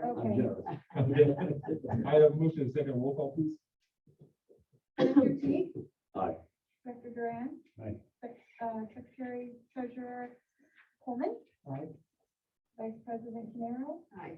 And President Steele. Aye, motion passes. All right, we're gonna move on to item number 5.1, which is authorize 3 board members to attend the CASA Policy Forum in Washington, DC. That's gonna be happening February 28th through March 1st. With that, I'll pass it to our general manager, Ms. Marshall. As you were, we talked about at the last meeting that last time we had 4 directors go, at that discussion, Director Coleman expressed that he did not want to attend the DC forum, which would leave 3 directors. The policy is that the directors who attend outside of our typical area would need to be approved by the board. And so as of this time, the 3 board members who have indicated interest are Directors Duran, Canaro, and Sear. And so if that is still what is those 3 are interested in the board, we need to approve that. And then I will also need to make sure that if we have any meetings or anything outside of just the conference as a whole, so that we can post that, because that would be a forum, much like we did the last time we met. No, exactly. Thank you. Questions, comments from the board, Vice President Carroll? No, it was very informative last time we met, and I just, I see laws changing slowly. But I think we need to keep knocking on doors and, getting our voices up there. Thank you. Director T, No comment. thank you, sir. Director Duran? Thank you.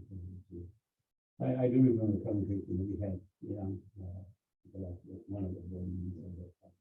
That's before we did it.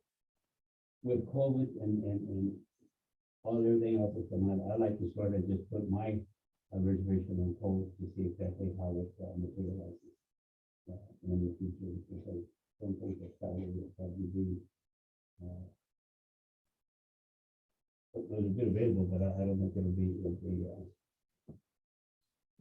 fair to get onto an airplane or something like that and everything going on. So I like to actually see exactly what's going to be happening with COVID-19 and So, and I know the reservations and were already made, but when you say on hold, just until, keep your reservations and until until we have do we have a time when we could graciously bow out?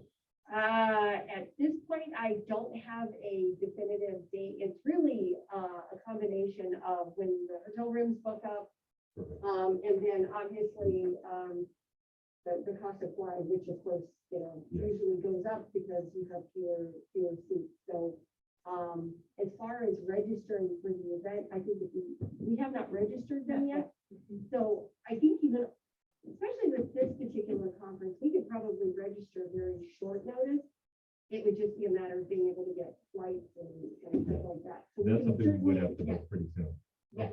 I can say, I believe when I spoke with the hotel, we have until, I think, 72 hours prior to cancel Okay. with Oh, no perfect. penalty. So certainly that would be, we probably wouldn't want to wait that close to it because of the flights and everything. So I would say definitely a week ahead of time would be my comfort for not wanting to go any closer to it than that. Also because of getting flights and stuff. And certainly waiting that long could not guarantee that we could get flights. But just saying that would definitely narrow the opportunity to get there. We're getting like booking our flights now with a cancellation option. Right now, in January, most of the airlines have said they will no longer allow COVID cancellations as being outside of the penalty. So you can certainly get the insurance on it, but deciding not to go because of COVID, I don't think would be covered under most of the insurance.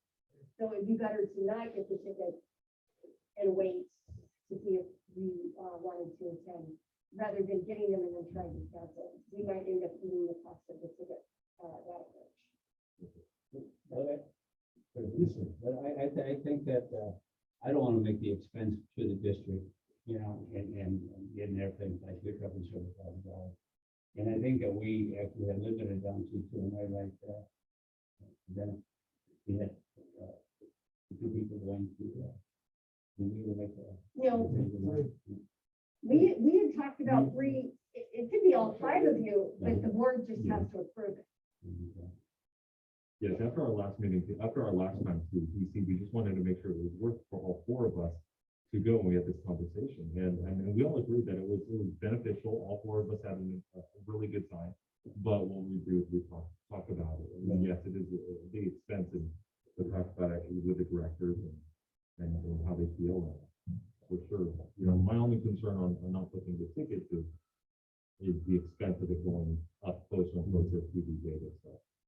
But I can say the likelihood is the incremental increase that there might be in waiting that long is probably less than the total loss of the value of the ticket if we end up that long. Because looking at about what the airline prices are, depending on who you fly, between $700 and $800, depending when you try to fly and what airlines are available.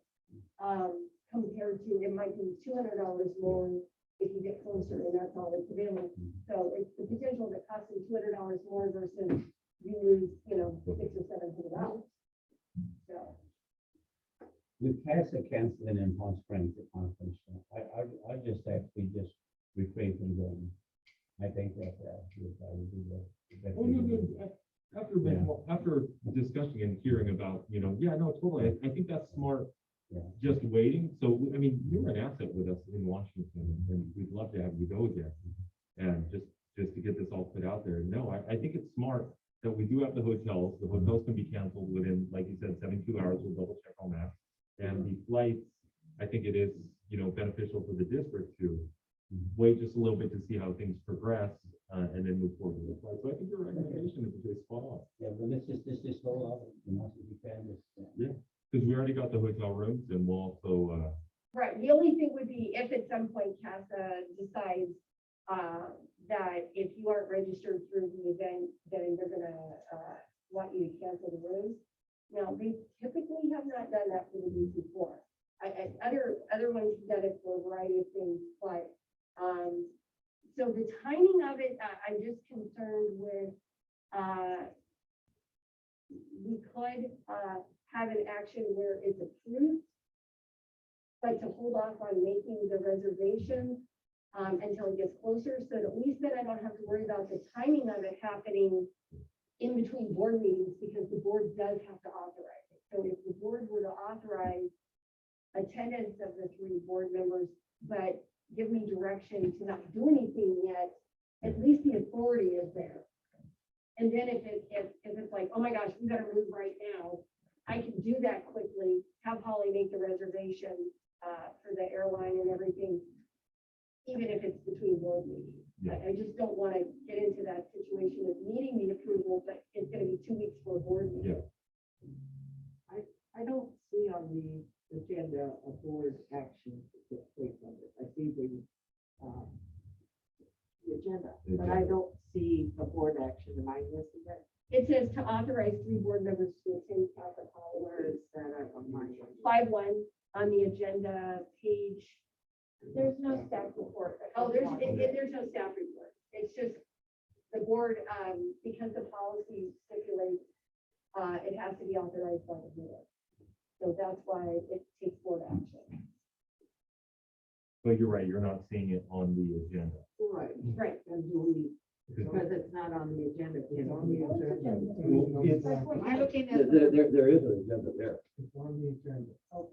It's just not a separate staff It's report. on the, Let me pull it up. There's no staff report.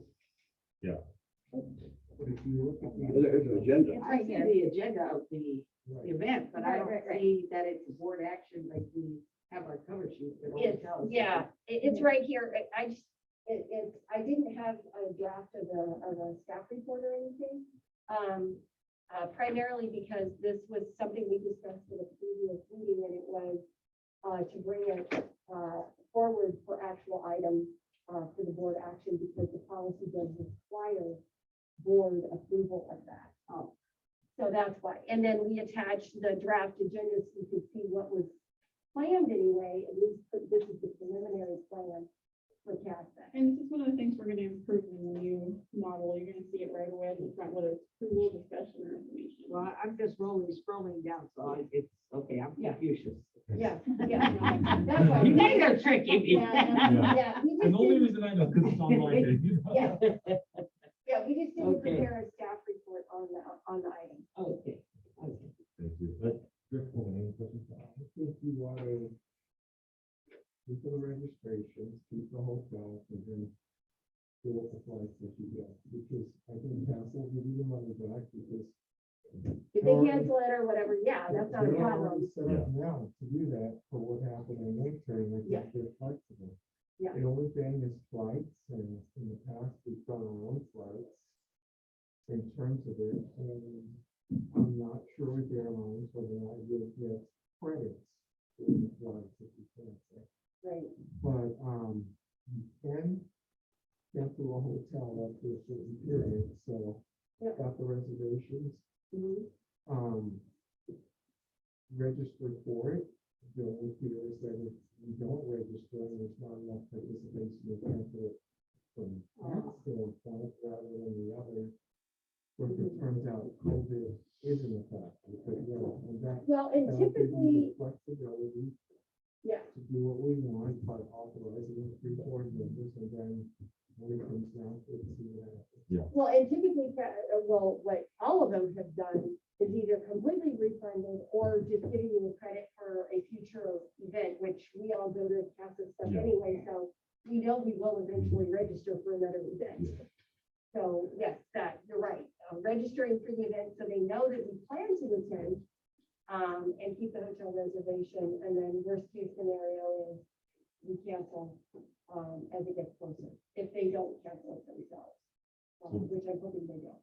So with that being said, we'll ask for a motion on authorizing 3 board members to attend the council policy forum in Washington DC, February 28th through March 1st, with the hotel book and the event book, but hold off on discretion and further information on the flights. Gonna set up a lot more. All right, with that being said, do we have a motion? Motion to a second? I have motion second. Roll call. Director Duran, Aye. Director Teague, Aye. Secretary Treasurer Coleman, Aye. Vice President Nero, Aye. President Pierce. All right, motion passes.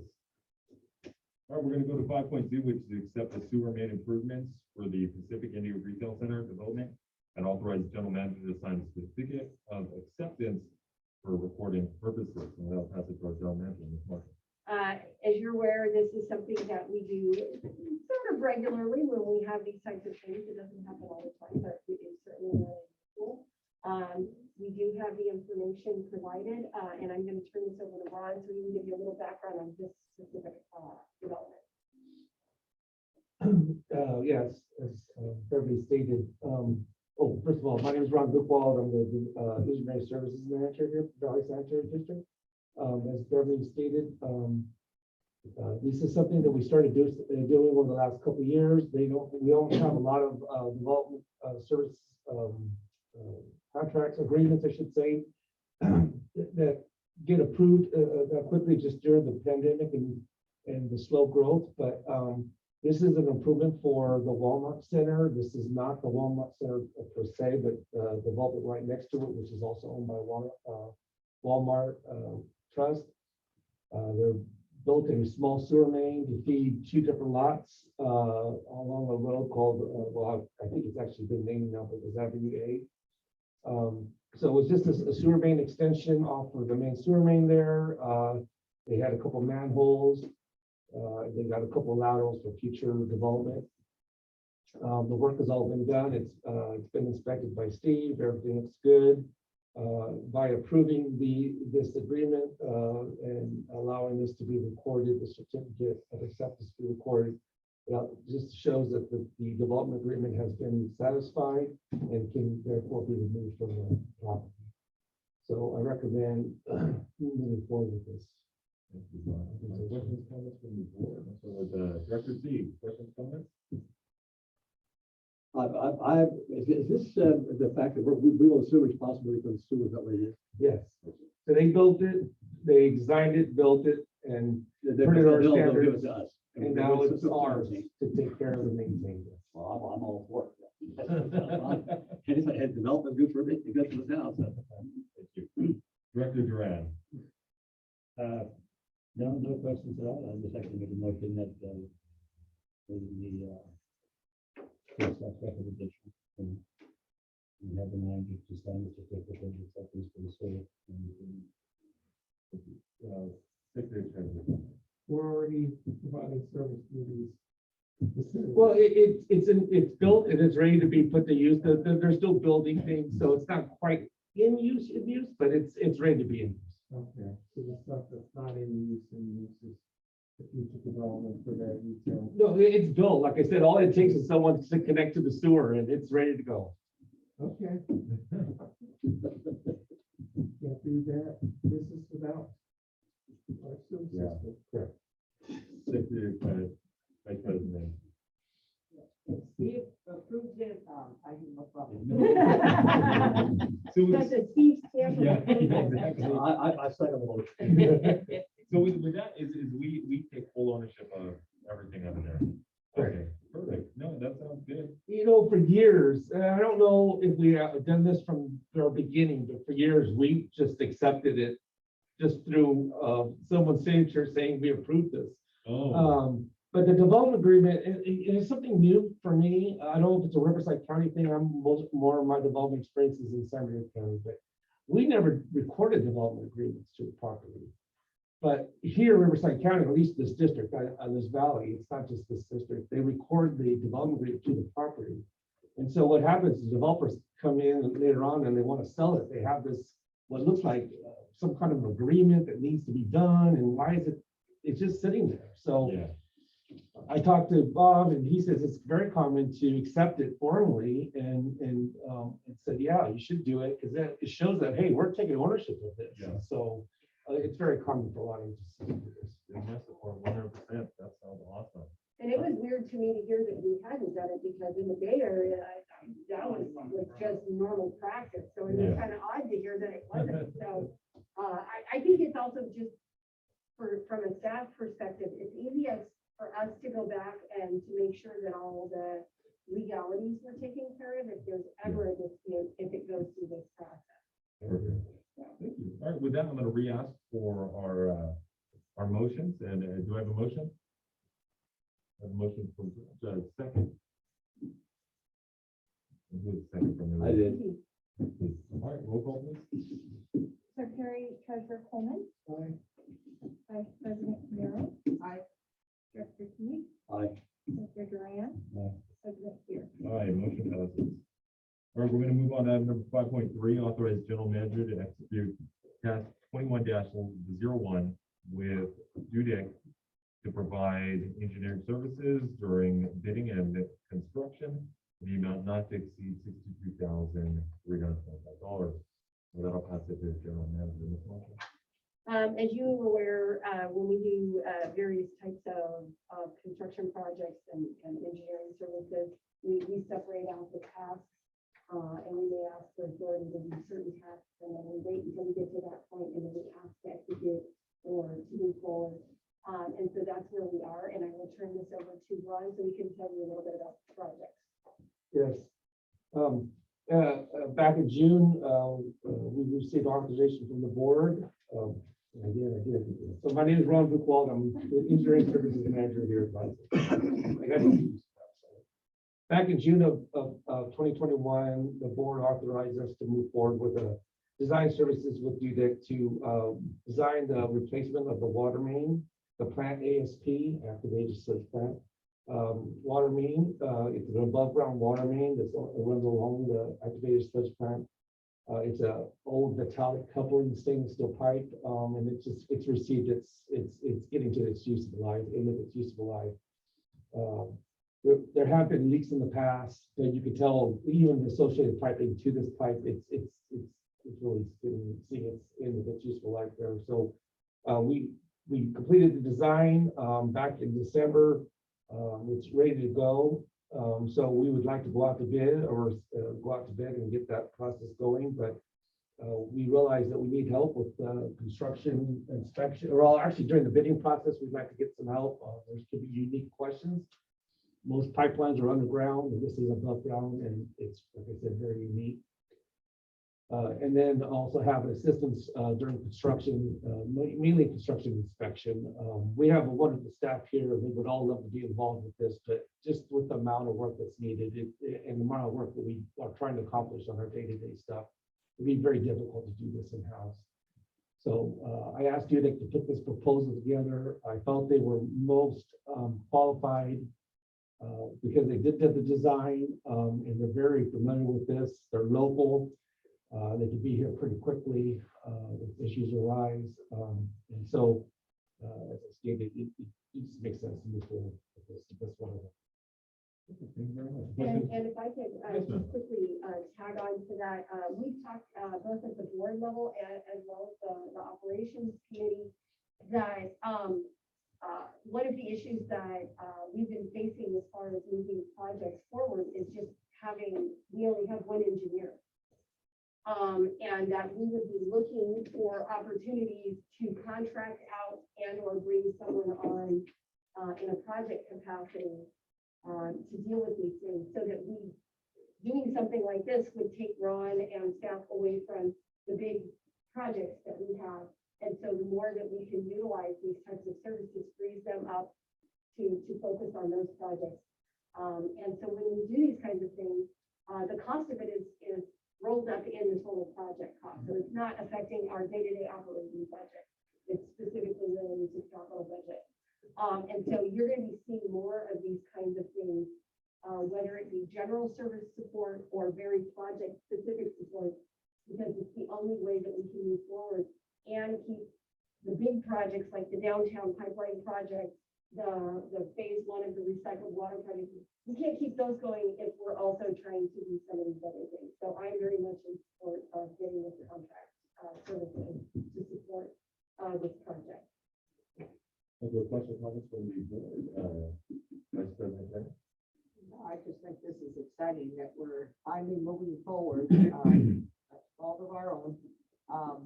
And it's part of our approved budget. So, yeah. Good enough. Operations are really happy. Yes. Secretary Treasurer. I think it's a smart way to go, because I too have had concerns on how you're gonna get this done. And during the budget, we talked about how you're getting all the projects done in terms of staff. I think by utilizing some of our engineers that we have, both engineering and construction management, it helps. And I still think that's the model to go, especially with capital projects, because the alternative is you increase staff, and then once your capital projects are done, you're overstaffed. So this is an efficient way to do stuff. On top of which, what Ms. Marshall brought up in terms of getting specific to project, but if we need to in the future go to consultants that can help you manage the consultant you're managing. So I'm glad to see that you brought this forward, because this is how we'll continue to get stuff done. Director Key. I'm familiar with DUDAC. I worked with them quite a bit in the past. They're a very reputable firm. And also, this project has been in advance for probably 25 years or longer. And I never heard of a water main above ground before, but that's exactly what's out there. And it's a unique project. They do need some help on getting it together. And I'm happy to see it move forward. So I would offer a motion to approve. Director Grant.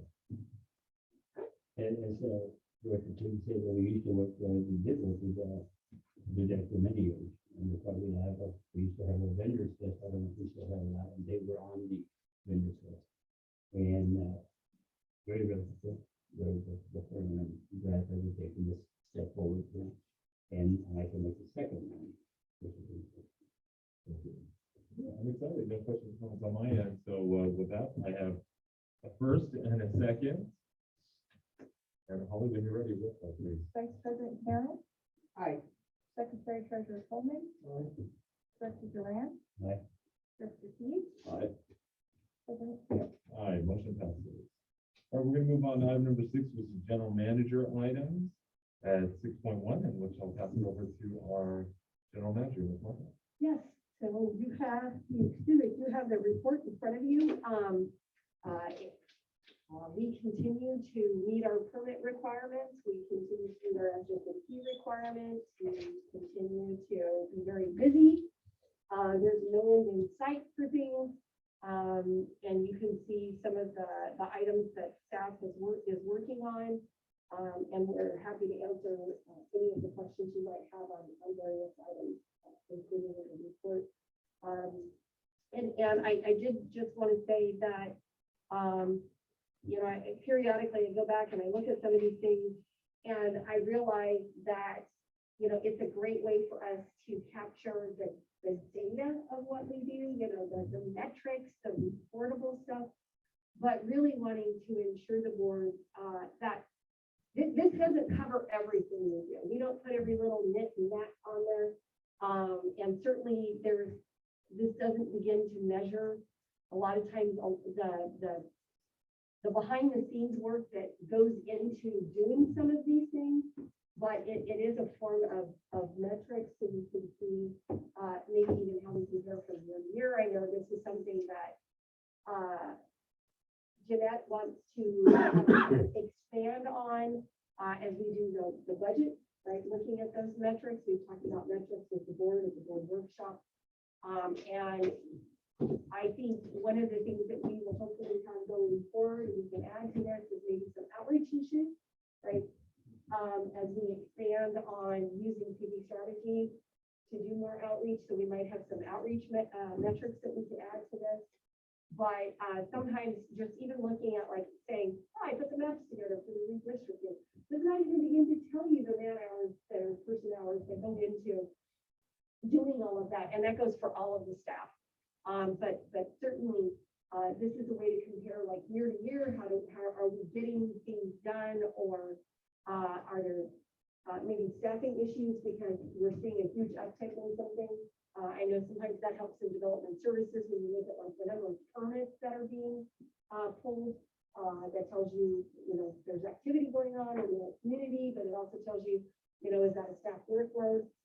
So there's a wide variety of things that they can be useful, but I just wanted to make it clear that it doesn't tell you the magnitude of work that goes behind even one of those little hash marks on the metric. Staff does a great job, and that goes for everything that goes into making those MPDS numbers or making the permits work, or all of the budget and finance and other things that happen. But it definitely shows you the wide variety of things that we do here. So I just wanted to, this is November, so next month we will have December, which will close out our year. And you will see that, we've hit all of our targets and we're doing a great job. But that in no way reflects or could possibly reflect the year that we've had. And it's been a heck of a year from January till now, with the ups and downs and everything. But staff, if you compare this to where we were this time last year, we've tried to run along and we're right on target and we haven't missed a step. But that when you begin to talk about just how big of a workload there was this year with COVID and everything else rolling along behind the scenes, the Prop 218 notices, that just everything we've done. But the board has supported that. And this is just one way of reflecting the workload that goes into doing what we do here at the district. Thank you. Any questions, comments, about the general manager's items from the board? Director Duran. Thank you, President. I just have one, it says that you conducted engineering technician interview. Yes. How did that go? It went very well. We have selected someone, I believe, starts on a week from Monday. Yeah. And so, much like the engineering field, it's very competitive. So I would like to say, oh, we just had gobs and gobs of people to choose from. That wouldn't be true. Even though it's not a PE position, it's still tapping into an industry that is very competitive. But we had from what I understand, a very good candidate pool, and the person that we selected that will be starting in almost a week and a half. So you'll get an opportunity because that person will come on a Monday, and that Tuesday will be a board meeting. So you'll get to meet them almost right off the bat. Very successful, I believe, in moving us forward in that way. Is this person moving towards the PE? No, this is not a PE type position. It's really focusing on things like the Lucity maintenance software and GIS. Oh, I got Stuff you. like that. Okay. But it all is sort of wrapped into that industry, and it becomes very competitive quickly. I know when I was here, I hired two people that were working towards getting their PEs. And not long after they got the PEs, they were gone. Yeah. Okay. It happens. Yeah, So some of the candidates, we had a wide range of candidates, and I think, as Beverly stated, that we've got a really good, I think, good solid 4 candidates, maybe 5, 4 for sure. And two of them were planning to go for their PEs. They're doing it on a slow way. They're taking their time to get the money, get to college, and get all that stuff done. This gentleman was not. He was in the industry for a long time. He seemed very knowledgeable. So we think we got a real good rounded person. that's good, thank you. Yep, and so we'll be happily introducing you to that person at the next board meeting. What is PE? Professional engineer. Got It's a license, just Yeah. like a Oh, CPA Oh. and doctor. Yeah, because you can, for example. you can- That's what Ron is. Yeah, you can get your Juris Doctorate, but you can't, and you can call yourself a lawyer, but you can't practice until you pass the bar. It's the same kind of thing. You can have all the engineering, education, you can go all and get your PhD, but you can't put your stamp on a set of plans and do certain decisions and advice unless you have that PE designation from the state. Thank you. All right, other questions and comments? No. C, questions, comments, add yours? Vice President Canaro? No, I All right, we're gonna move on to item number 7, which is committee reports. We had 2 committees, that's a new one going on during January that week. So we'll start with 7.1, which is recap of the Budget and Finance Committee, and we'll pass it to our general manager. The Budget and Finance Committee, this is the first meeting with the new, with the changeover in the membership. So this was Directors Coleman and Canaro, I believe, right? So I will, were there any points that you wanted to add, Jeanette, to the meeting? I mean, just a quick recap, things we talked about were just potential financing for the recycled water project, which is on a bit of a time crunch. So I'm working with Ron and the consultants to put together a presentation that is both informative and precise and what it is that we're trying to do and why the need. So that was one of the major topics. The other topics, we were reviewing some of the policies regarding the way that we calculate reserves. It has been 7 years since we have done any modifications or done a review as a board, so I was instructed to review the policy, see if there's anything that needs to be changed due to the changes in where the district is going in the CIP, and additionally make sure it's okay with legal before I present it to the board. And then lastly, we discussed the budget timeline, which I will be presenting. That's my quick recap. I don't know if anybody else would like to add anything.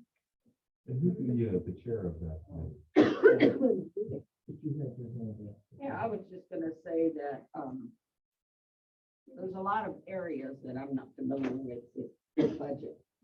But, as we reviewed, the budget, it's important that we remember what we have discussed in the past, that different finance companies have different criteria for different, projects. And so I think that's what, one of the big reminders that, we were reminded there. And so it was very informative, and refreshing the information for us. Yeah, it was a very good meeting. Yes, it was. One of the things that was very important is that, as was mentioned, we looked at several things, including reserve policy as it also pertains to how we budget that line. So we did ask that the reserve policy be looked at and brought back. We also asked at some point, looking at investment advisors to help us with our portfolio. The major point of topic was this financing ability that was looked at in terms of having our consultant and our staff show us this potential financing for the recycled water phase 1.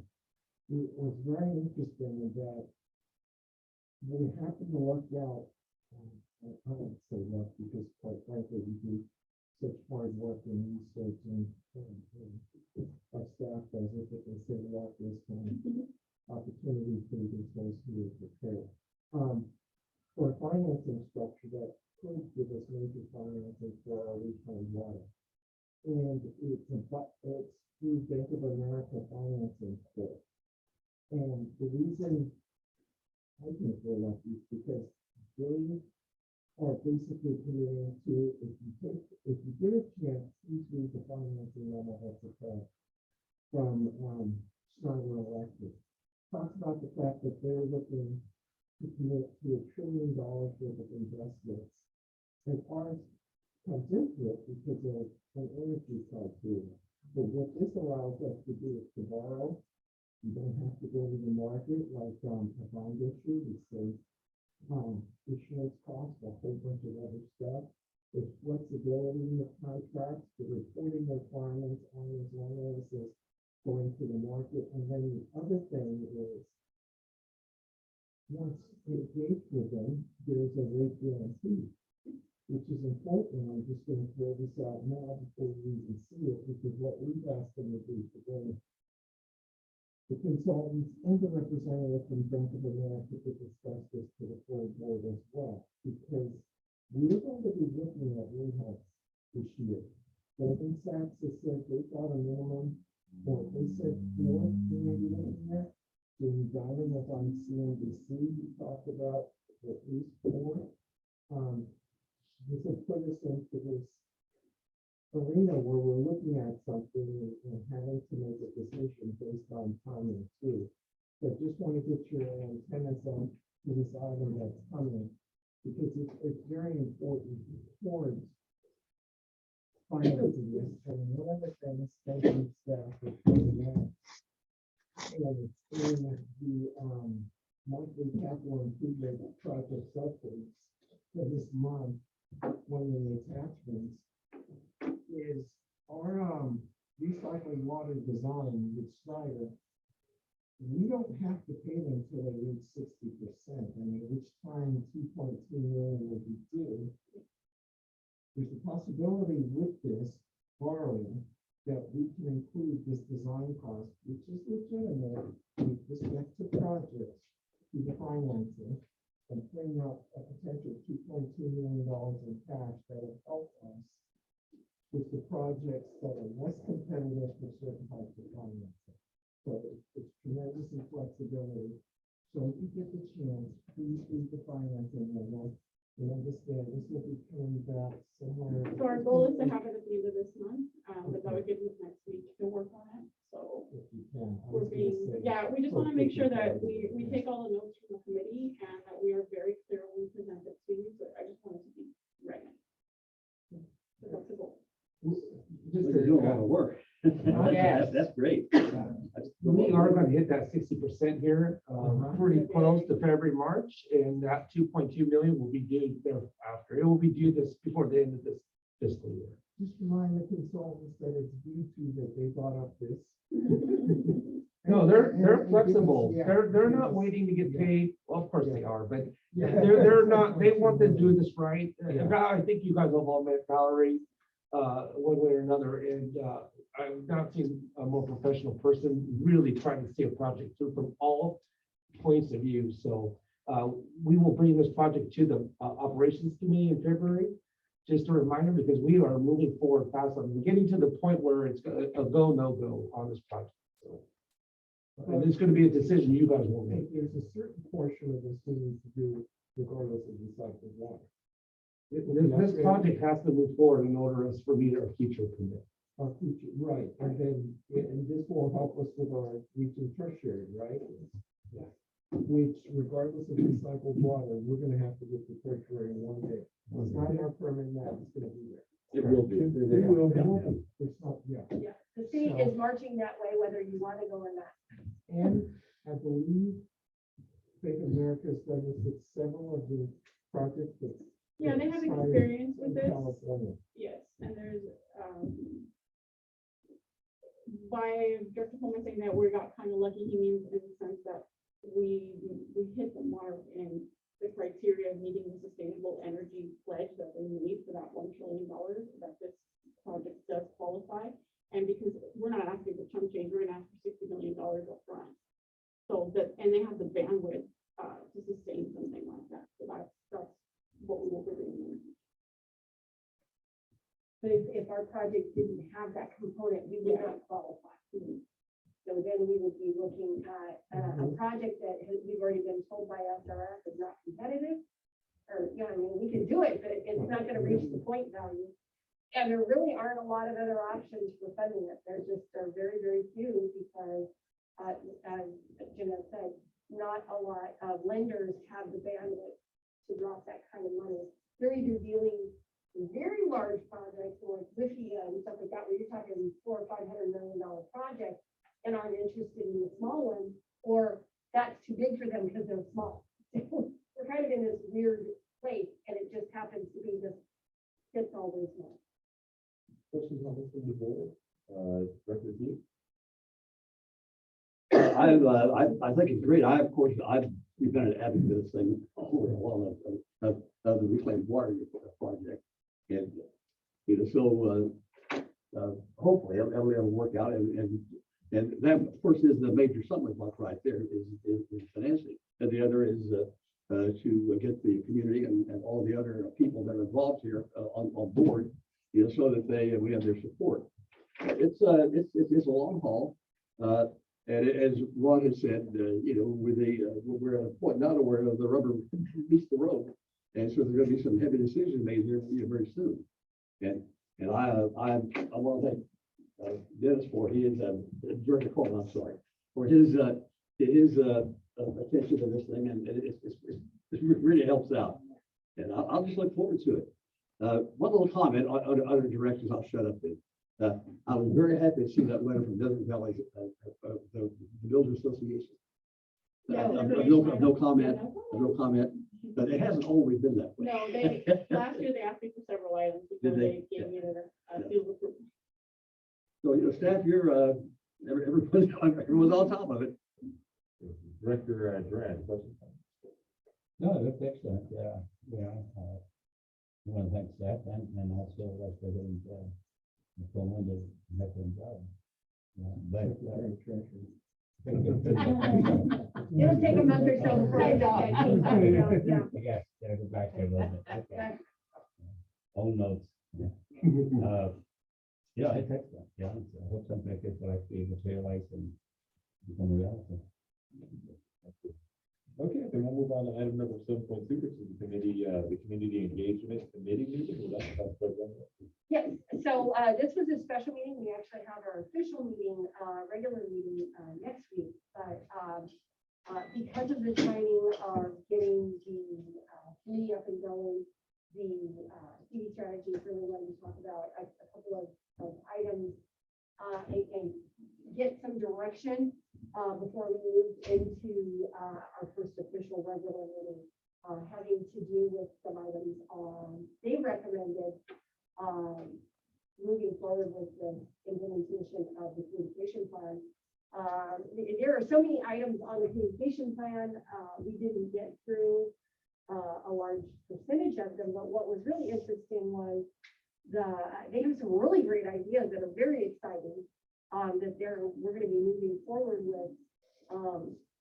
That as we move along through the year, I think are going to be very productive and engaging, which is of course what we want. COVID or no COVID, I think we have some great ideas for how we can engage the public.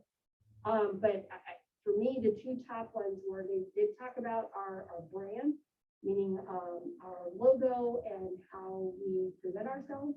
Because obviously, you want to have that conversation before you start putting a bunch of information out that has your logo and everything on it.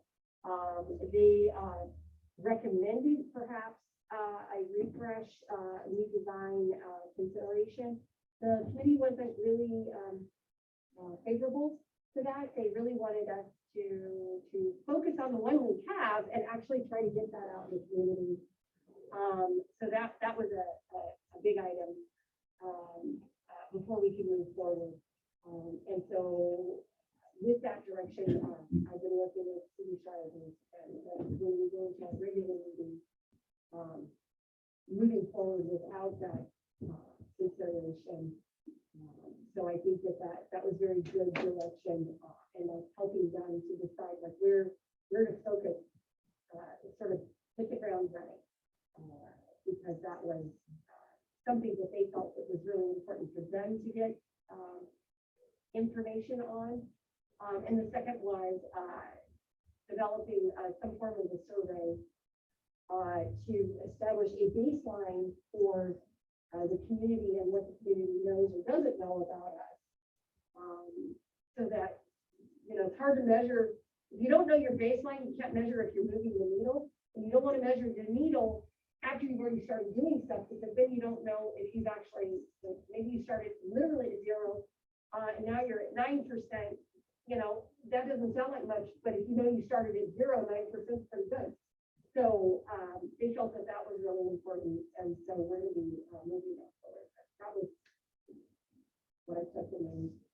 The members of the committee are our director, Carol, and You know, it was a good introduction email. We really got to meet the staff over at CD Strategies and just come up with a good base point and just let them know kind of our standpoint and the direction where, you know, we feel we should be going in, and the focus and just to hit the ground running, but also, you know, the TV strategy support of not only the district and branding the name itself, but also the support of some of the projects we're doing is getting that informed as well. So with a lot of these, you know, recycle water programs or anything we're doing in the community is to get that to the community on how to, you know, brand ourselves as a, you know, a name, you know, here in India. So it was a great first meeting. There was a lot to take in, a lot of information, but I think for a good first hit the ground running, I did appreciate, you know, and the great thing about it is we had discussions, conversations. We would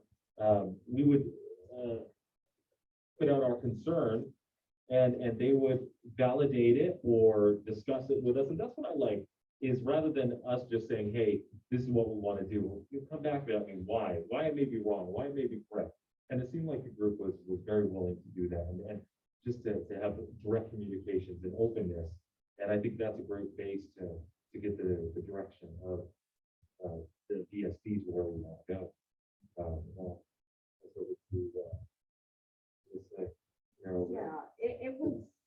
It was a lot of information on their agenda, what their goals are and how they were going to reach it.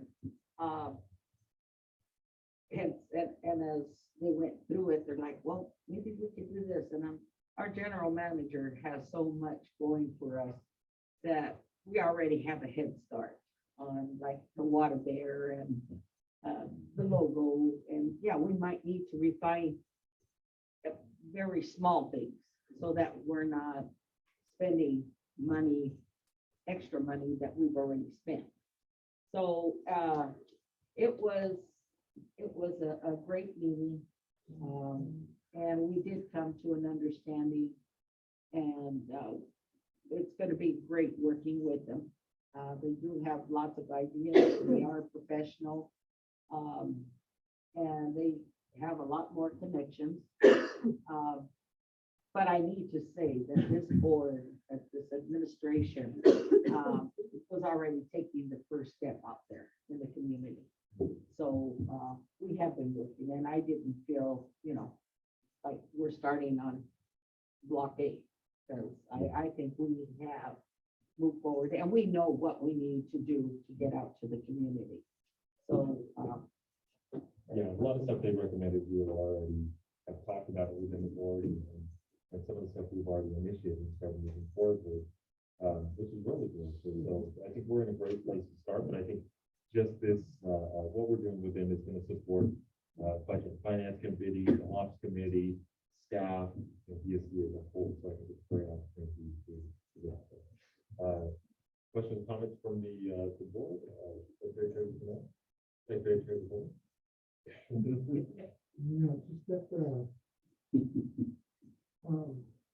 it's nice that you got off to the start on this portion of it with the strategic communication plan. And I'll just reiterate it, just that also reiterate that I would love to see this committee also start to get into the legislation aspects of it as well. As I brought up with Darrell, because she's sending us stuff that, you know, whether it's CSDA's not wanting to back with the business roundtable and other stuff. The funding committee as well. Director Durant. Yeah, just one question, Thank you, President. It says here, is this to educate employees of how to use communication tools such as pocket guides. What are you referring to? Just something to carry with them? Yeah, so if there are certain key messages that we want to get out in the community, the employees are part of that, you know, they engage with the public, especially collection crew, but just anyone, even people who work here in operations who may generally not engage, but when they go home, they talk to family members, neighbors, and so really making sure that they understand what we're doing, why we're doing it, and what those key messages are. So that if somebody asks them, hey, don't you work over there? What's going on over there? They've got some basic information, so they don't feel uninformed about what's going on. And so it's developing sort of those key talking points, not only for the board, but for staff in case, you know, they're approached by the public or family members or whatever that want to understand what we're doing. We'll make sure I get one of the guys, so I'll be talking the same language when they ask me. You are definitely, the board is definitely part of that, but one of the things that city strategies is really big on is recognizing the value of staff being both actively participating in the process, but also needing the information themselves. They are a shareholder internally. So, you know, they need to understand. So for example, when, you know, I started posting things on Facebook and stuff, there were staff that were like, why are we doing this? Not realizing that this was a direction from the board. The board wanted us to start doing this. So when I explained that that was one of the reasons why we were doing this, it was like, oh, they just thought I just started posting on Facebook. You know, because even though our agendas and stuff are public, staff don't always keep up with things that are being discussed and everything. So really making sure that we close that communication loop and are including staff. And in fact, one of the things we're going to be doing is probably in February, having one of our quarterly all hands meetings, discussion, and TV strategies asked if they could just have a few minutes time so that they can introduce themselves and talk about some of these key messages or key goals that we're going to be working towards, so that we can keep staff informed. So. Question under adjournment, the next committee meeting will be March 18th. It's actually, it's, January. Yeah, that's what I thought. I just double checked my calendar. I'm like, No, January, I'm sorry. yeah, no problem, no Yeah. problem. I just want to make sure I'm, yes, that is the next regular meeting, and then, TV strategies won't be at that one because, the items I'm gonna have on there, it's not anything where you need to interact, and discuss it. It's primarily just, getting some feedback on some stuff. But they will be at the March meeting, because by then we hope to have some deliverables, and some items that can be discussed. So I have asked them to attend the March meeting. And not every single thing that's part of that plan will go to the committee, because some of it is just, you know, continuing to move things forward. But there are some, maybe some policy direction or some feedback that would be beneficial. And then when it comes to that, we'll be bringing it to the committee.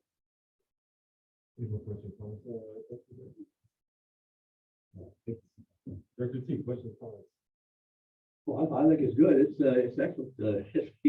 I've always been of the impression that there's only maybe 1/10 of 1% of the population has any idea what we do out here and what the staff does. Most of them, they can just, it goes into a tank out there, sells for a little while, then you get rid of it. They don't realize the professionalism is required for these people out here to be able to perform and do what they do. So I think if we get that word out, as a matter of fact, I play golf with a whole ton of guys, and I call it golf. They don't. So, but anyway,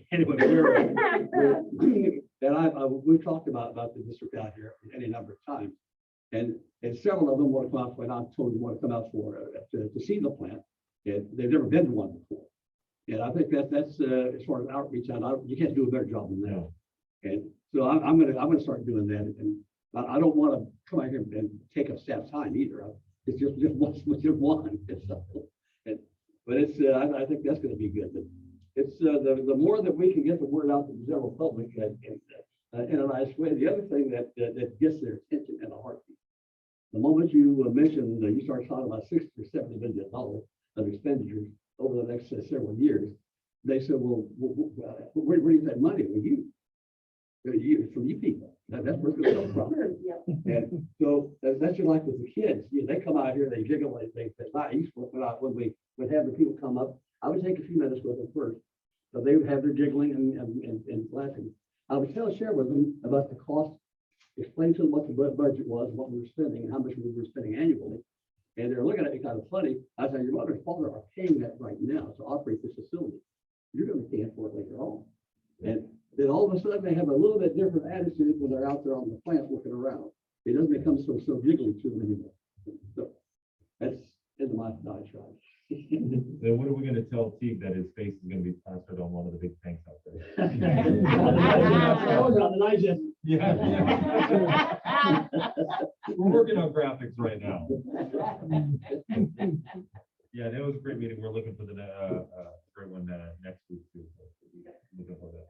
All right, awesome. We're gonna move on to item number 8, which is the director's items. At this time, I'd like to ask the director if like bring anything to attention, and I'll go across Secretary Treasurer. I would like to see brought before the board an item that will allow us to take Zoom and shoot this thing keep going on. In order to do this, we have to come before the board and adopt the emergency resolution.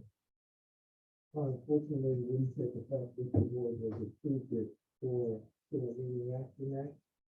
Yeah, we can do it at the same meeting at any time. Okay. I mean, the legislation is poorly crafted. And there's a lot of disagreement among agencies, and different people are doing it a different way. But the bottom line is, no one's objecting to the way people do it. And as long as you're giving people notice and you're making adequate opportunities for people to be heard, and people understand if we need to go to Zoom, and we can do it at just one meeting. And we found that it's just that now the Right. mask agreement for a second month, who knows how long it will go, and after saying, let's just have that as a tool. Yeah. Yeah, and once unfortunately, the timing of them extending it was sort of not good timing for this, trying to put this agenda together. So certainly we will prepare that resolution and item for the following meeting, so that hopefully it ends, February 15th, but in case it doesn't, it will allow us that ability that if we have that, especially now, we're not just talking board meetings, we're also talking committee meetings, we started having a lot more meetings. So, we will definitely put that on there so that we can do that at the next meeting. Despite the fact that surprisingly, it isn't really simple to keep this last on for. Yeah, we've been Yeah. well over. Thank you. Yeah. Good recommendation. Director Duran.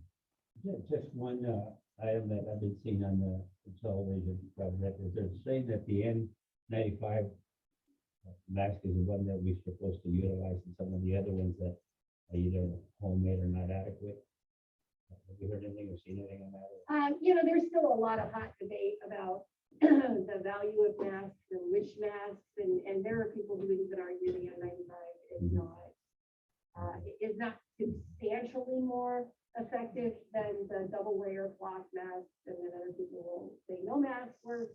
So, so what we're going with is CDC, the California Public Health, and Cal OSHA. They do consider these to be adequate public masks, adequate masks. However, if somebody is positive and has to return to work because of short staffing or whatever, that's when they say, okay, then it needs to be the N95. But other than that, as long as it is multi-layered cloth and doesn't have any holes, they've considered that to be adequate. And so we're adhering to all of that. We provide these masks to all of our staff, but we also provide N95 should somebody request it. That's part of the requirement. The one thing I've noticed is the homes that I go into, a lot of people think that they can actually wash these masks and then try to reuse them again. So that information actually go back out there one day, and if it gets dirty, you throw it away, just don't get it. Well, and that's what's nice about the multi-layer plasters, they can be washed, but they still have a life too. They tell you after 10 washings, you're done, you throw them away. And we are doing that. And then of course, in our industry, things splash on our mills sometimes. And so we want to make sure they have plenty because nobody wants to wear a mask that has had some of our water, I say euphemistically, splash on it. So we do provide and make sure that people have sufficient numbers of them. But these can be washed, but after 10 washes, they recommend that they're less effective. Thank you. Thank you. Director T. Vice President McNair. And nothing on my end, so we'll move on to item number 9, which is informational items. And we'll start with 9.1, which is timeline for fiscal year 2023 budget process. It's that time of year again. Yeah. We're gonna be starting that process. Actually, internally, we're already starting that process. But certainly, we're gonna be moving forward with that. Thankfully, we are not also trying to do a Prop 218 and all that kind of stuff in the middle of it. So that, I guess, if anything, can make it an easier year. But certainly, last year we were like, yay, COVID's gonna be over and everything's gonna be great. So I'm not gonna say that this year. But hopefully we've learned something in this past year that will help us approach this process. And so I'm going to turn this over to Jeanette, who has put this together. Thank you. So once again, my name is Jeanette Felix, and I am the Business Services Manager here for Valley Sanitary District. So I have put just an information item, a quick timeline with 6 tasks by month, so that the board can see from start to finish what staff is doing to develop this budget. And what you have in yellow in front of you are the important dates to remember that would involve either committees or the board of directors.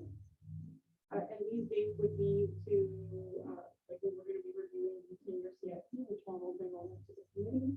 When we have the special review session, which is going to be in April, and that's when we are going to go over, as we did last year, on the line items, by line items, and have the comparisons and things, and have a book in front of you and draft.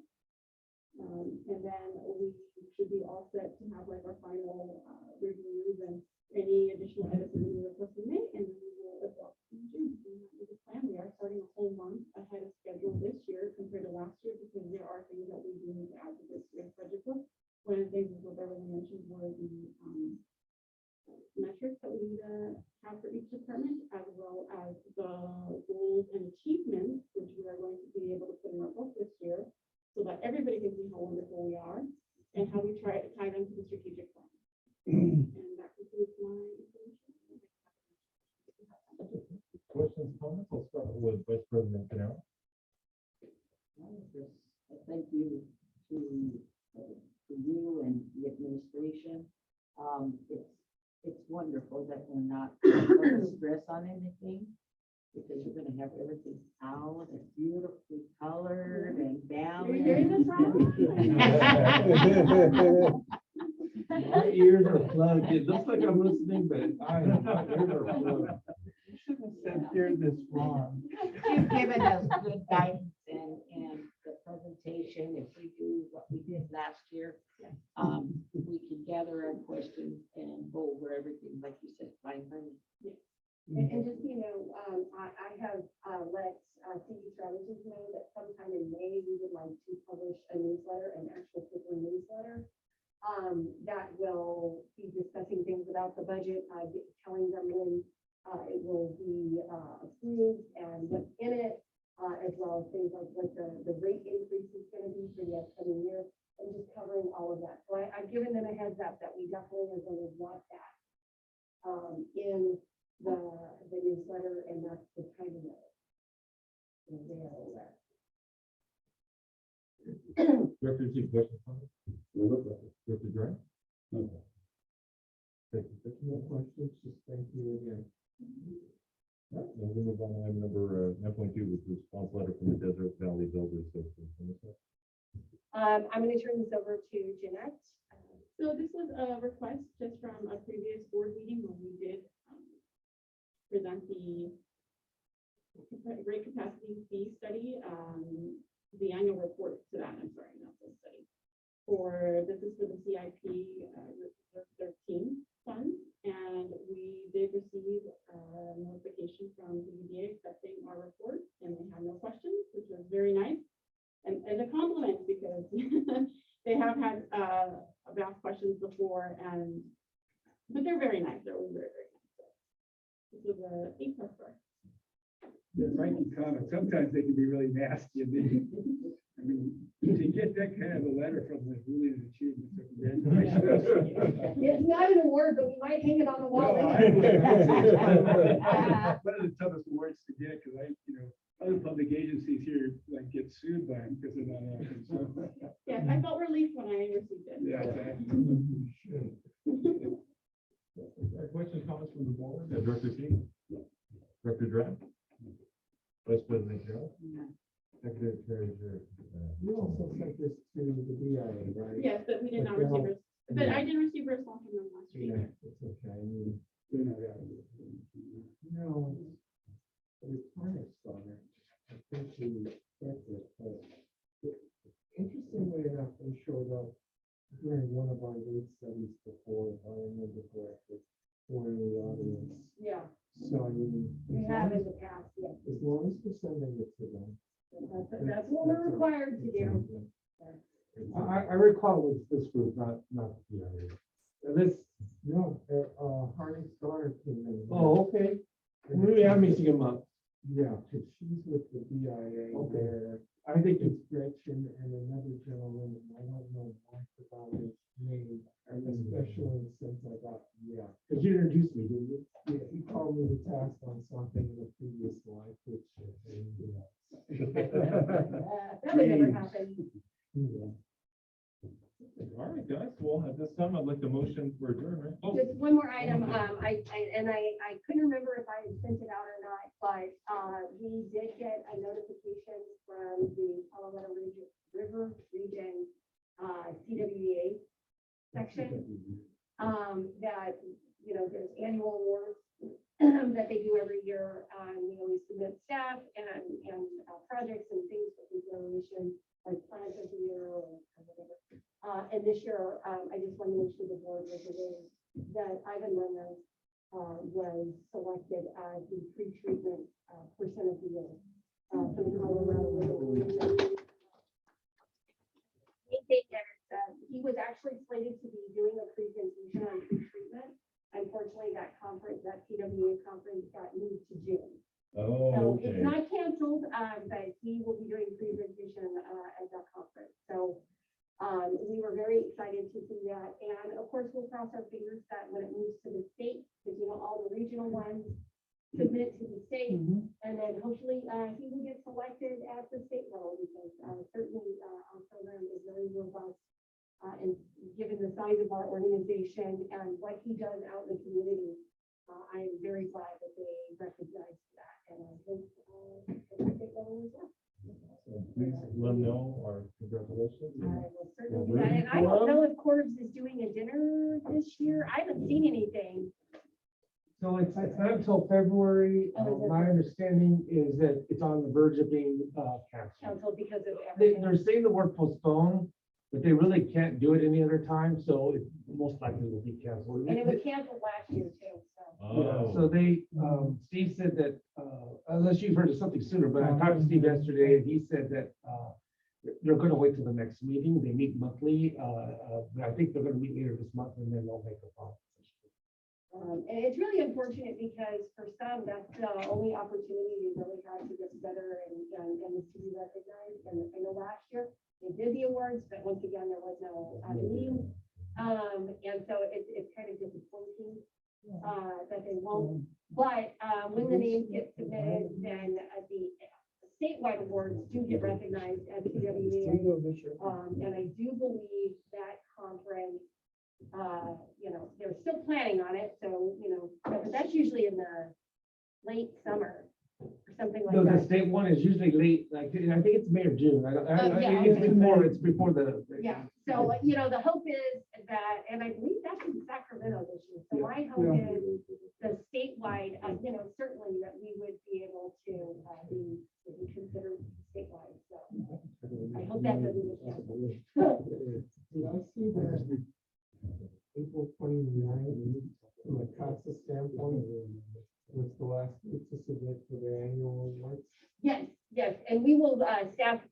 talking about, we talked about it last year, and I think we decided that we didn't really have any projects or anything we wanted to put forward.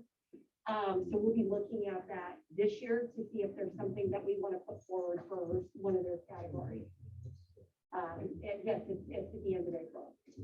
Yeah, well, communication. plan is good. I was thinking of that. There's some other stuff that's really exciting coming out of the communications plan that we might be able to submit. It'll just be of whether or not timing wise, we can do something before, that deadline, so. But I just wanted to let you know because we don't get to toot our horn that often, and I know that, especially with the GFOA award and everything, but, if we don't have a corpse, then we will definitely bring Ivan in here, because they've got a certificate or something. They just that haven't they- set them out yet, so that's why we didn't bring the item. Yeah, but when they do, We will definitely bring Yes, him we'll in be so the board expecting can it. recognize that. Yeah. Give a fine. Yeah. Well, thank you very much, everyone. At this time, I'll ask for a motion. For adjournment, and a motion second. We have a second. Ladies and gentlemen, you guys have a great day. Thank you so much. Bob, thank you.